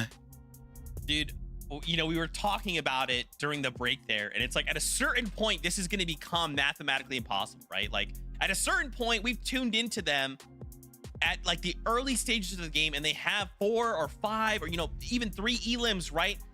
They just have to do what they've been doing all day long, and they will walk away as the winners. Now, we only have a minute and a half. I really quickly just want to flip on over the top 13, right? Yes, we are absolutely playing for a first place and an Axe of Champions, right? But we also can't forget top 13 are right now playing for their spot at the summit. 298. Do not forget that number going into this game. 298 is the current cutoff. Seek and Taki are holding that. But guys, we have 1 game left to go. Let's even just look at Scare and Osid, right? We saw Scare and Osid pop off earlier on, like not even just a few weeks ago. They could try and play for that spot. Look at Jargu as well, right? Even Zypho, we saw them get a Victory Royale. I mean, Kelly, there's so many players. This goes down to 20, Kelly. Yeah. It's possible. It's literally like 42 points that separate 13th from 20th place, and I'm guessing it's even closer down below. So we could probably get to page 3, see teams in our 30th place spot. And if they have that pop-off game, and we know that there is a possibility of some teams just kind of sliding by, making it into the top 5 and just grabbing a handful of eliminations, that right there is 90 points and could be the difference maker of going to Dusseldorf or not. Vivid, this is what NAC is all about. We have so many big names in the top. All the teams that we have been talking about are finally showing up right now, and this is the final game. It's crazy. I mean, there's so much stuff going on that leaderboard, so much we could break down, but there's only one way to find out who's going to walk away. Not only champions, who's going to get second, who's going to get third, who's going to qualify to the LAN event, and that's just to play the games. Vivid, the last game of the day right now. Fortnite fam, lock in every single thing that these players do. Whether they get an elim or get eliminated, this is it. The last game to make the impossible possible. For the last time today, MDF, Jacob PR, take it away. Honestly, Monster, I've never seen so many storylines go down the leaderboard so far. Curve could win his first FNCS champion. Veno could win 2 titles on the hardest regions with EU and NA and add his 4th overall. Acorn could win another major one. Bolt could be a West and Central champion. Cold back on top. Rapid wins his first. I could keep going all day, but it just goes to show the stories are endless today. This is what makes NA one of the best regions to watch. It's what is really the pinnacle of what Fortnite's all about. And we, of course, have the privilege of calling all the action here. You've been watching it go down. Let's see if luck is on their side.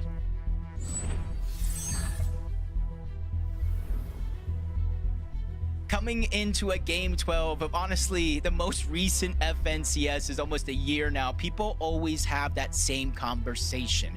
Who will land on first place. And right now, it looks like we have an interesting situation breaking down. Peterbot and Poyo look to contest Curve and Veno, but Curve and Veno already seen that one coming. They leave, they go to Squibbly Shores, and they get another early game elimination. Zeke said it, Monster. Eventually, this will become mathematically impossible for anybody outside of Curve and Veno to win. I called it. I already knew this was going to happen. I knew that Veno was someone that Peterbot and Pollo like respect at such a competitive level. They would be willing to contest them. They would be willing to try to throw their tournament off. But Veno is one of the smartest players we've ever had, and he will see it from a mile away. So even now, them just mixing up, it's just a safety strat. It's to say, hey, who wants to battle us? Come bring it. We're not afraid to mix it up. And we're not afraid to stay dynamic here in the last game. It's like Peterbot and Poyo going into this game, though. With that elimination, of course, with Veno and Curve, they are 98 points away from an FNCS champion, and that's only playing catch up to Curve and Veno. They still got so many big names in their path that they're looking to take it.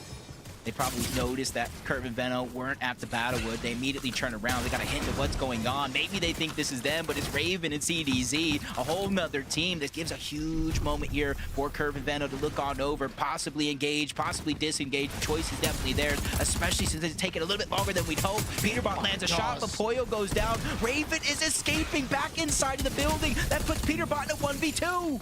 Oh no, and the finish comes through as well. And that is not the way you want this to start going down right here. If you're Peterbot or Pollo, you need so many more points. You cannot afford to be get set this far behind. Peterbot, though, in a world of trouble here. Plenty of enemy builds. He's going to have to back off. Shot through the wall as well. This is, of course, Raven and CDZ's one chance to go ahead and pounce on him. But Peterbot's back in the mix here, fully healthy. This is an important shot here, and things are looking pretty south now for him.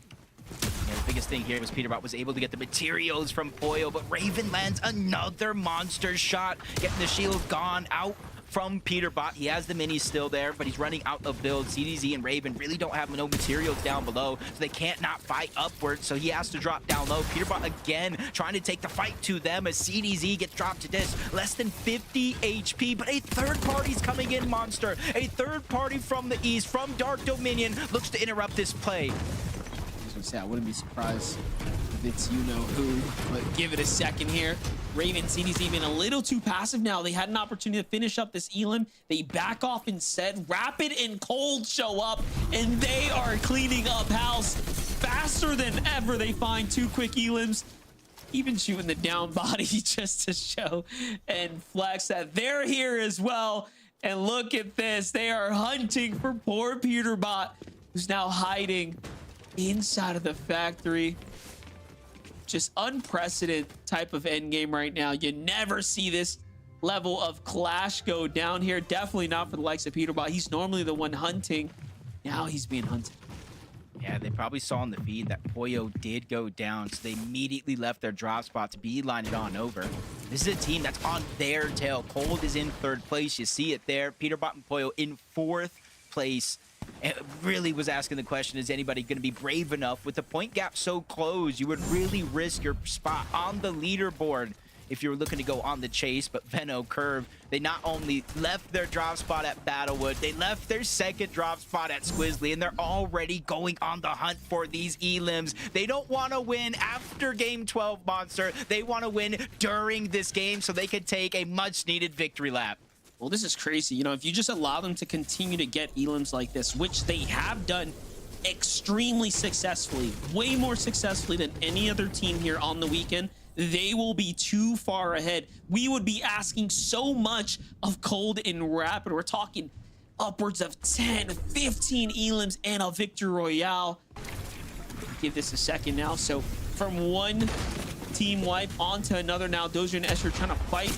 He fired up Veno and Curve here. Meanwhile, Curve has been live this entire time, by the way. Do not sleep on him. This is, again, nothing like we've ever seen before.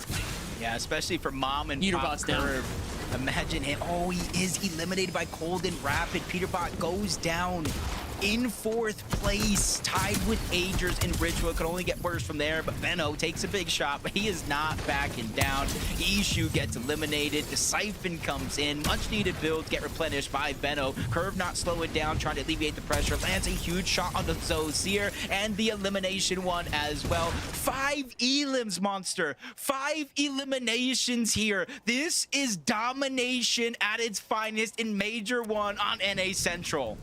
Looking so good for them right now. Rapid and Cold right now on the hunt too, just trying to figure out what is going on here. They're already at 3 elims as well. So Rapid and Cold are playing so aggressive too. You got to give them credit right here. We know what the task at hand is. We know what needs to be done. And it really does feel like the impossible. It's asking them to pop off right now and go into the upper double-digit elimination territory and potentially win the game. Because for them, it's about the championship victory. Jumping over to Carillion and Jargudo, playing a little bit of the storm fight right here, keeping us busy right now. Essentially, 2 sides of the coin. We're watching the battle for first. Oh, Venno's down. Venno is down, but Curve saves the day. What are we witnessing? This is a montage performance. I don't want to call it too soon, Monster, but this is beginning to look like a victory lap for Curve and Venno. The writing's on the wall. You just have to read it, brother. All right? It's whenever you're ready, just let us know. They're at 6 eliminations now. Acorn and Bolts. A little cheeky here, though. Trying to see if anyone's willing to kind of sneak on by to find a couple elims right now. And let's just paint the bigger picture. Obviously, Kurt and Venno off to the races right now. A 100-point gap separating them from the rest of the competition. And then you have so many other teams trying to fight for a land spot to the Global Summit. It's right around the corner. Who is going to be in Germany? Only the top 13 will make it. And as it stands right now, in order for Cold and Rapid to win the tournament, this is as it stands right now, they need Curve and Venno to go down outside of top 25 with not a single elimination more. And then they need to win the game with 10 or so eliminations in the double digits. So it's going to show how much of a runaway this is turning into. And that's where you see a lot of lurks going down, because it's not only the battle for first. If you look at Tyler and Chance here, 391 points on the overall leaderboard. They're in 10th place. If they go down early, they can kiss their summit spot goodbye. It'd definitely be really close for them. They'll be holding on to a thin margin. Taki and Seek on the other side. Same can be said for these teams here. 208 points earned on the tournament day. So you are seeing moments of greatness here coming out. Some of our competitors here on the 2-day format.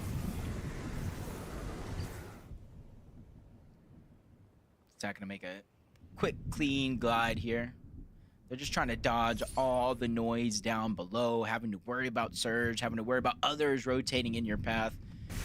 Be a good plan for Seek and Taki here. 13th place. They just need to hold on to their current spot on that leaderboard. Clix and Eggs, though, a moment ago, did see them in the feed. They picked up at least one more elimination here. They, too, have a little bit more of a cushion than some of the other counterparts. 430 points in 9th place.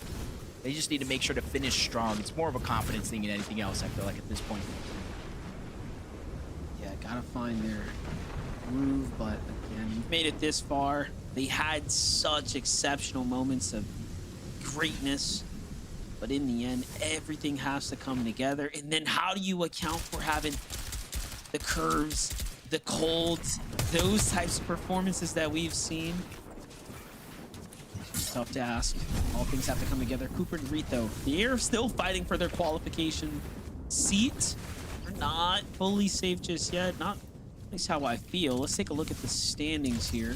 This is going to put them at 12th place there, Jacob. So close. Yeah, I would say they have a 22-point gap from 13th, which is actually the line.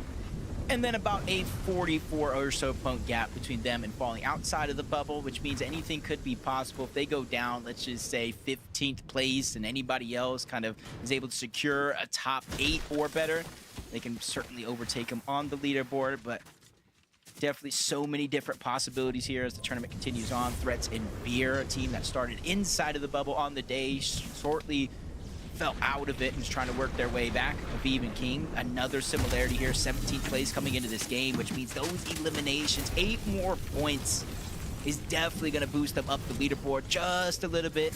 I think that almost puts them on the line outside of that bubble around 14th place with those elims. Yeah, Aviv and King, the last 2 games have played really well, actually making it to endgame, and this time they actually have 4 total elims, so just a monstrous performance so far, definitely stepping up and doing what they need to when it matters most.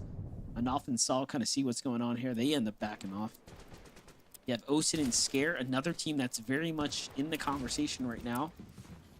Looking at how they've played, we have a 4th place as far as their best performance so far in last game, roughly 15th for them with a single elim. So not too bad, definitely earning some placement points. If they can keep that up, they might just be doing enough to jump up and in. This is going to be an interesting lobby slash end game. Because if you look at like day 1, we were getting what, fourth zone surge, sometimes even earlier because how stacked the lobby is. To start the day, we were getting 5th zone, maybe 6th zone surge. There's only 60 players up. There's only 30 teams left in this lobby right now in the 4th zone. So it's rather thinned out, moving at a much more accelerated pace. So you have to be careful on some of these rotations. So instead of being able to rotate, stack with a bunch of other teams, hoping they choose them instead of you, now some of these rotations will be a little bit more bare with you and maybe 1 or 2 other teams being the only one rotating in that direction. I mean, when you have Cold, Rapid, Acorn, Bolts, Curvin, Veno looking for elims, right? Trying to either push the gap, close the gap, like this is what happens. The lobby will tend to thin out. And then everyone else, of course, trying to fight for their qualification spot. Look at this though, Veno Curve inside the storm right now. They surely know they've done enough, right? So now it's just time to chill out, hang out, enjoy the storm for a little bit. Here on the beach, have no reason to really put themselves in any danger here. None at all, especially with the zone moving on over towards the south. They know they can essentially ride the shoreline, whether they try to make a little shortcut in, go on top of the mountains, they can go all the way towards the south. They do got 1 zone, though, that they really have to worry about. So going from zone 4 to zone 5, it moves from a 1 tick of damage into 2. From zone 5 to zone 6, it would move from a 2 tick damage into a 5. So even though they do have a lot of time on their side, they don't want to use all their resources just getting into zones. Since you can kind of see on the map there on your left side that so many other teams are also outside of the zone and inside of their path that could certainly cut them off. Yeah, definitely. They're moving really quickly. Wagers and Sleepsy, though. Look at this. A little bit of a high ground position right here. Still, though, no surge warnings in sight. This game is moving so fast right now as the lobby's starting to thin out. And this is a pretty congested north side of the Battlewood Boulevard, so kind of a new site for us, if you will. Looking at the names that are in play here. Jack, N-Pen, Acorn, Bolts. On the other side, Osid and Scare. Scare, though, gets fully finished right here. One of our bubble teams is out to the hands of Sikentaki. This is super important. Actually, it was Wagers from up top. It wasn't Sikentaki, but they're right next to that collateral damage. Almost all the same, though. Sikentaki, that 13th place, Scare and Osid, or I should say, just one Osid by himself. Is going to be in 14th place. He has a bit of a gap to overcome. Hey, anything is possible. 29 teams still up, so 4 more go down. You'll start to get those placement points, and they'll cascade in with each and every team that does go down. Contrapt's going to fall, and already 1 less team to worry about here. 55 players left in this game, so there's only 1 solo running around, and that's going to be Osid. Gotta do what he gotta do, though. It's really close, yet so far now. It's all going to come down to, can you earn your way towards the positioning placement points there? Still see Reet and Cooper up in the distance. Agers and Ritual here sitting pretty. Got the box open, eyes on Acorn and Bolts. Little did they know.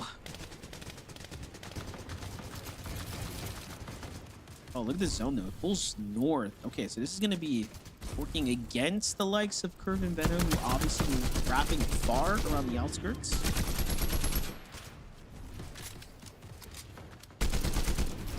Just trying to get not necessarily damage for Surge as it does turn on. 14 players do need to go down, but you can see where they stand. 400 above the damage threshold. Since they're right next to the zone monster, they don't have to do much movement at all. Just kind of focus on getting that damage while not receiving much. Acorn and Bolts Try to land some shots onto Npen and Jack in the distance. Inadvertently kind of alleviating some of the pressure. Npen and Jack could have looked to get aggressive. Acorn and Bolts 132 above the damage threshold. They sit in 3rd place on the leaderboard, a mere 6 points out of 2nd. A huge chunk of money differential. And I was talking about Bolts. If somehow, some way, a miracle can happen, Acorn and Bolts keeps the major one magic alive. Bolts will become another player on that short list of 2 region champions. I know Veno is certainly in line to becoming another player on that list in 2 of the hardest regions in Fortnite, in NA Central and EU.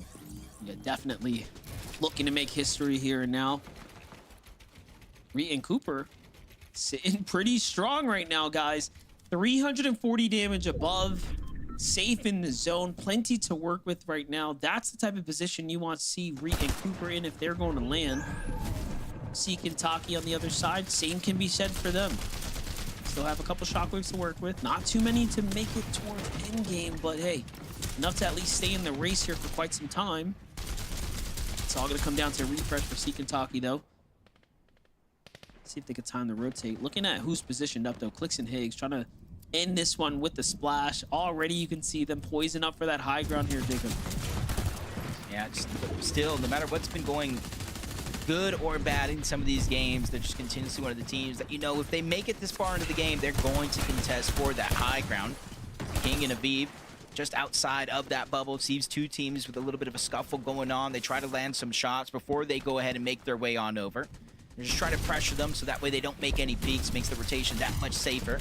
That was Reet and Cooper in that distance. They're 193 above the damage threshold, inside of that qualification ring. They just need to be able to hold on here, especially more so now with Javi and Aminish looking to walk them down.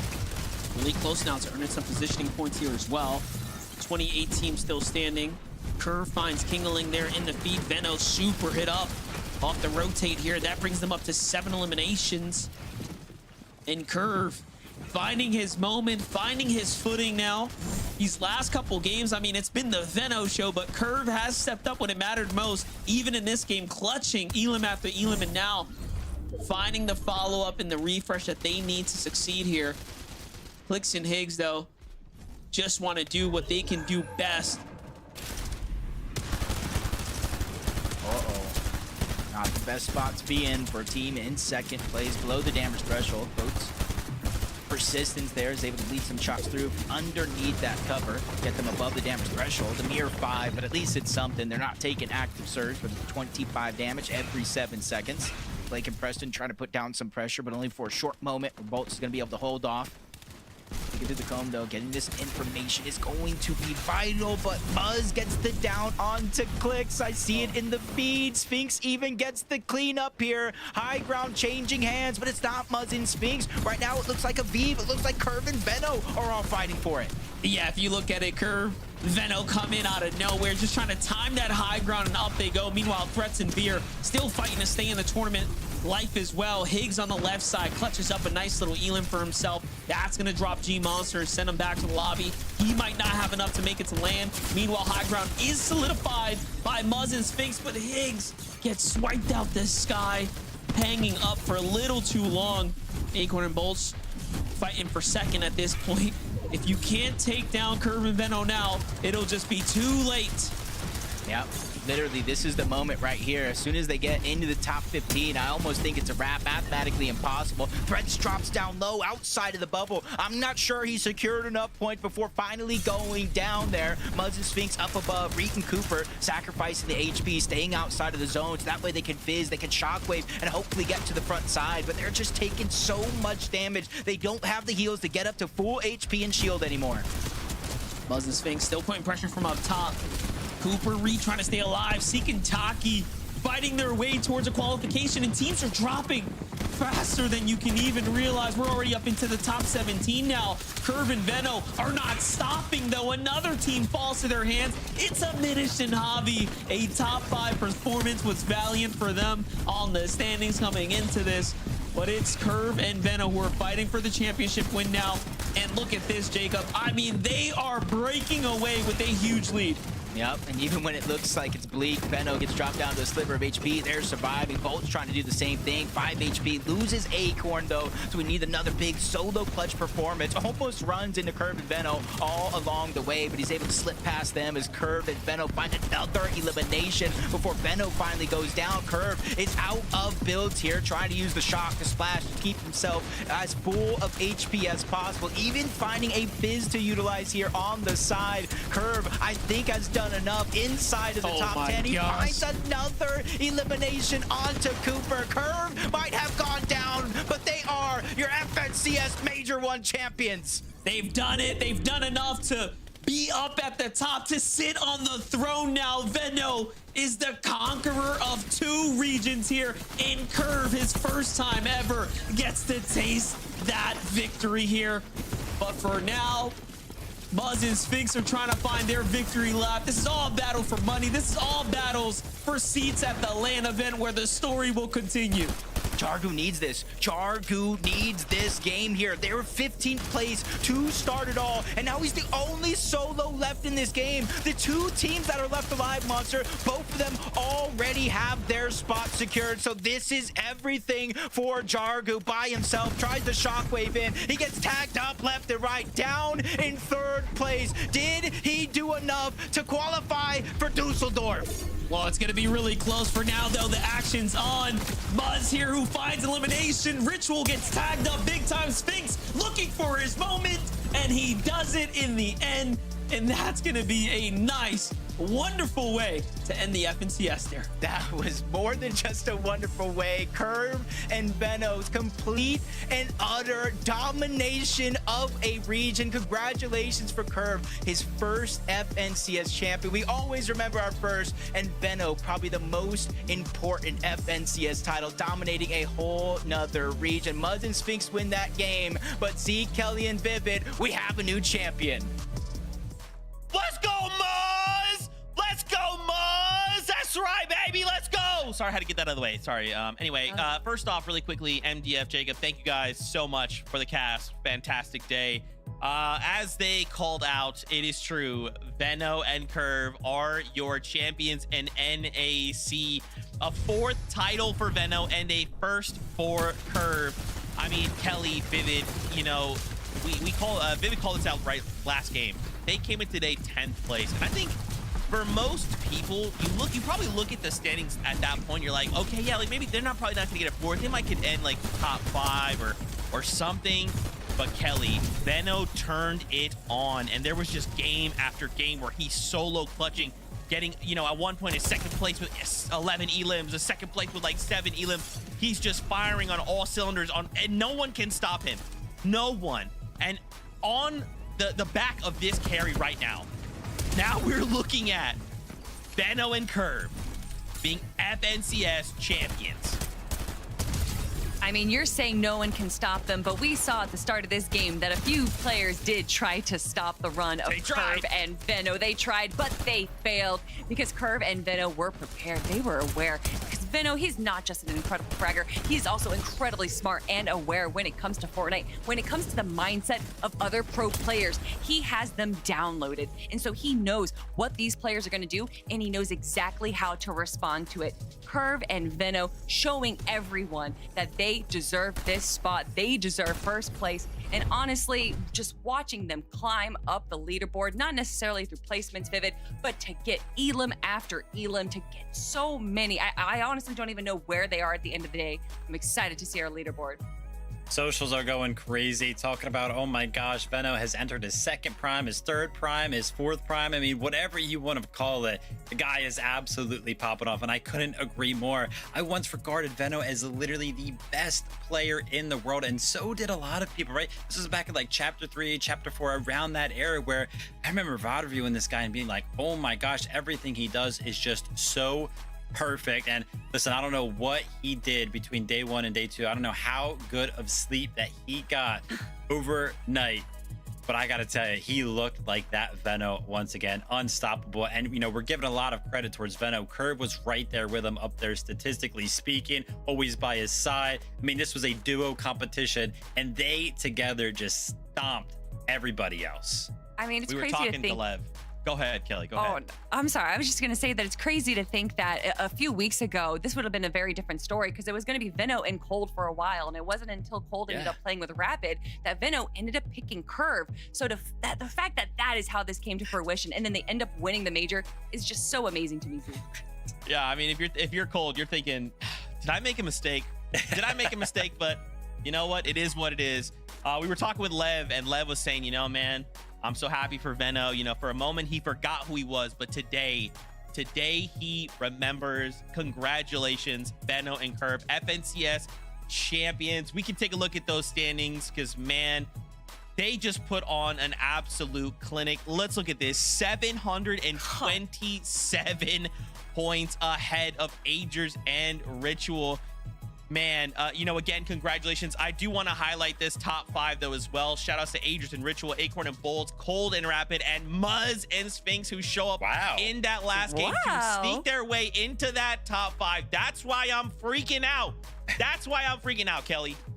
And it's so funny too, because they've kind of just been like hiding in the shadows a little bit. They haven't necessarily been playing poorly, but it was these last few games where I start to see their names just a little bit more. They're staying alive, they're getting eliminations, and they're just playing what they want to play best. They didn't really worry about pop-off games. They didn't worry about making a showing for height. No, Muzz and Sphinx played what they did best. Whew. Vivid. This is just the top 10 though. We still have a few more teams to look at. Absolutely, and that'll be the big question, right? Who actually went ahead and clinched up that qualification? I mean, Jacob was screaming, he was yelling, Jargo needed that game. He needed that game for sure. Jargo and Carillion, the solo clutch to sneak in to top 13 by just 2 points to knock Seek and Takiel to go ahead and qualify for Dusseldorf. We could also see up there Cole and Madden clutched up. They were hanging around 10th place throughout the entirety of Grand Finals. It kind of felt like bumped down to 12th, but still qualifying there. And then we got Reet and Cooper, who I think needed that game as well to go ahead and clinch up 372 points. So they did well. And there we have it, Zeke. That rounds up all of the NA teams that are going to be going to Dusseldorf from these grand finals.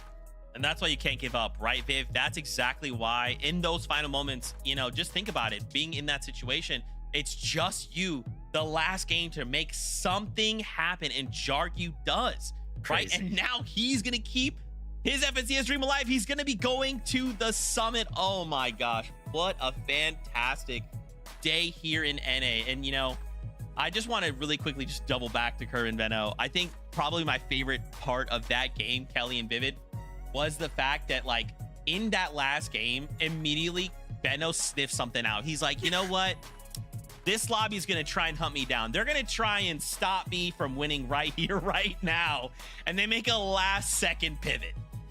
I mean, it feels very appropriate that Veno would be able to sniff out Peterbot. I feel like they kind of have the same mindset when it comes into competitive FNCS. But more importantly, I want to talk about the numbers, Vivid, because we already looked at it. But to round things off, almost 50 eliminations just for Veno.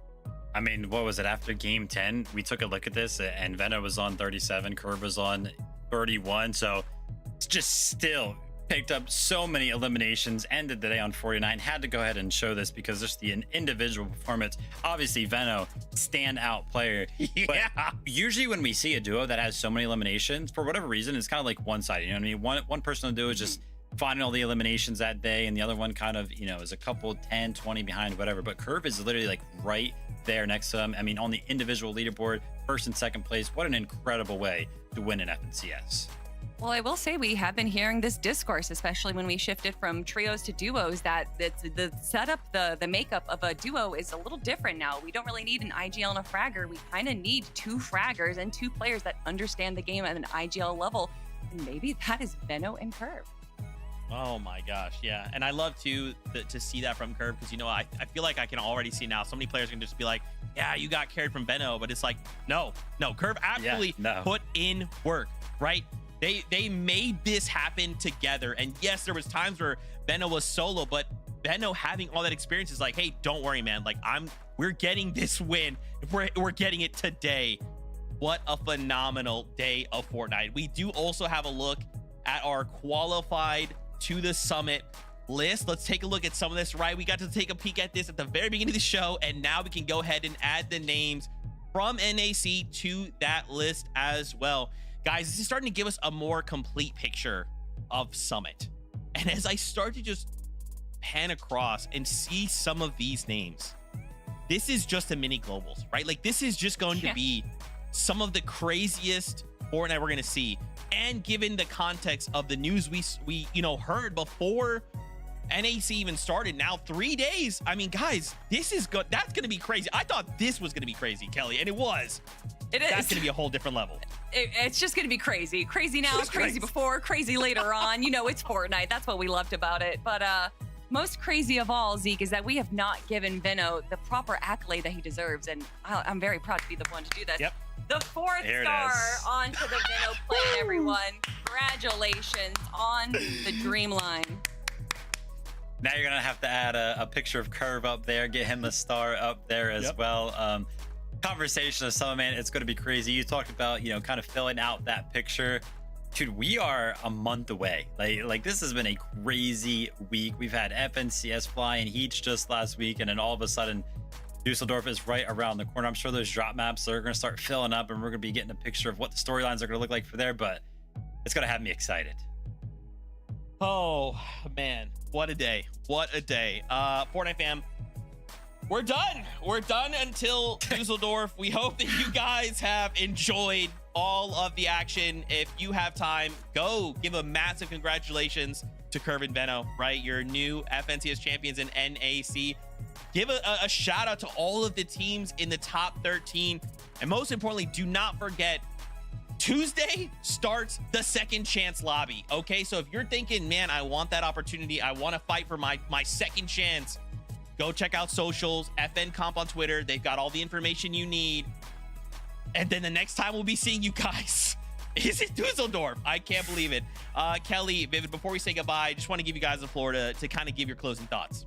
As always, a big thank you to our players for making this one of the most entertaining majors ever. I feel like I say that every major, that they make it so much more entertaining, but you guys just write the story itself. As much as Zeke wants to say that he's writing the script, it's really up to you guys. So thank you guys for making it so entertaining every time. Absolutely. Couldn't agree, Mark. Congratulations to Veno and Curve. Congratulations to everybody that qualified for the summit. I'm excited to jump back into the action when we see you guys next time. Thank you, everybody at home that tuned in and watched. And of course, massive thank you to MDF and Jacob PR for casting all of that. And of course, our EU crew, right? There's so much different action happening, and now we get to come together on one bus to fight for our shot on the summit. Oh, man! Fortnite fam, as always, we love you. Keep yourself safe, and we'll see you on that battle bus. Beep, beep. Beep.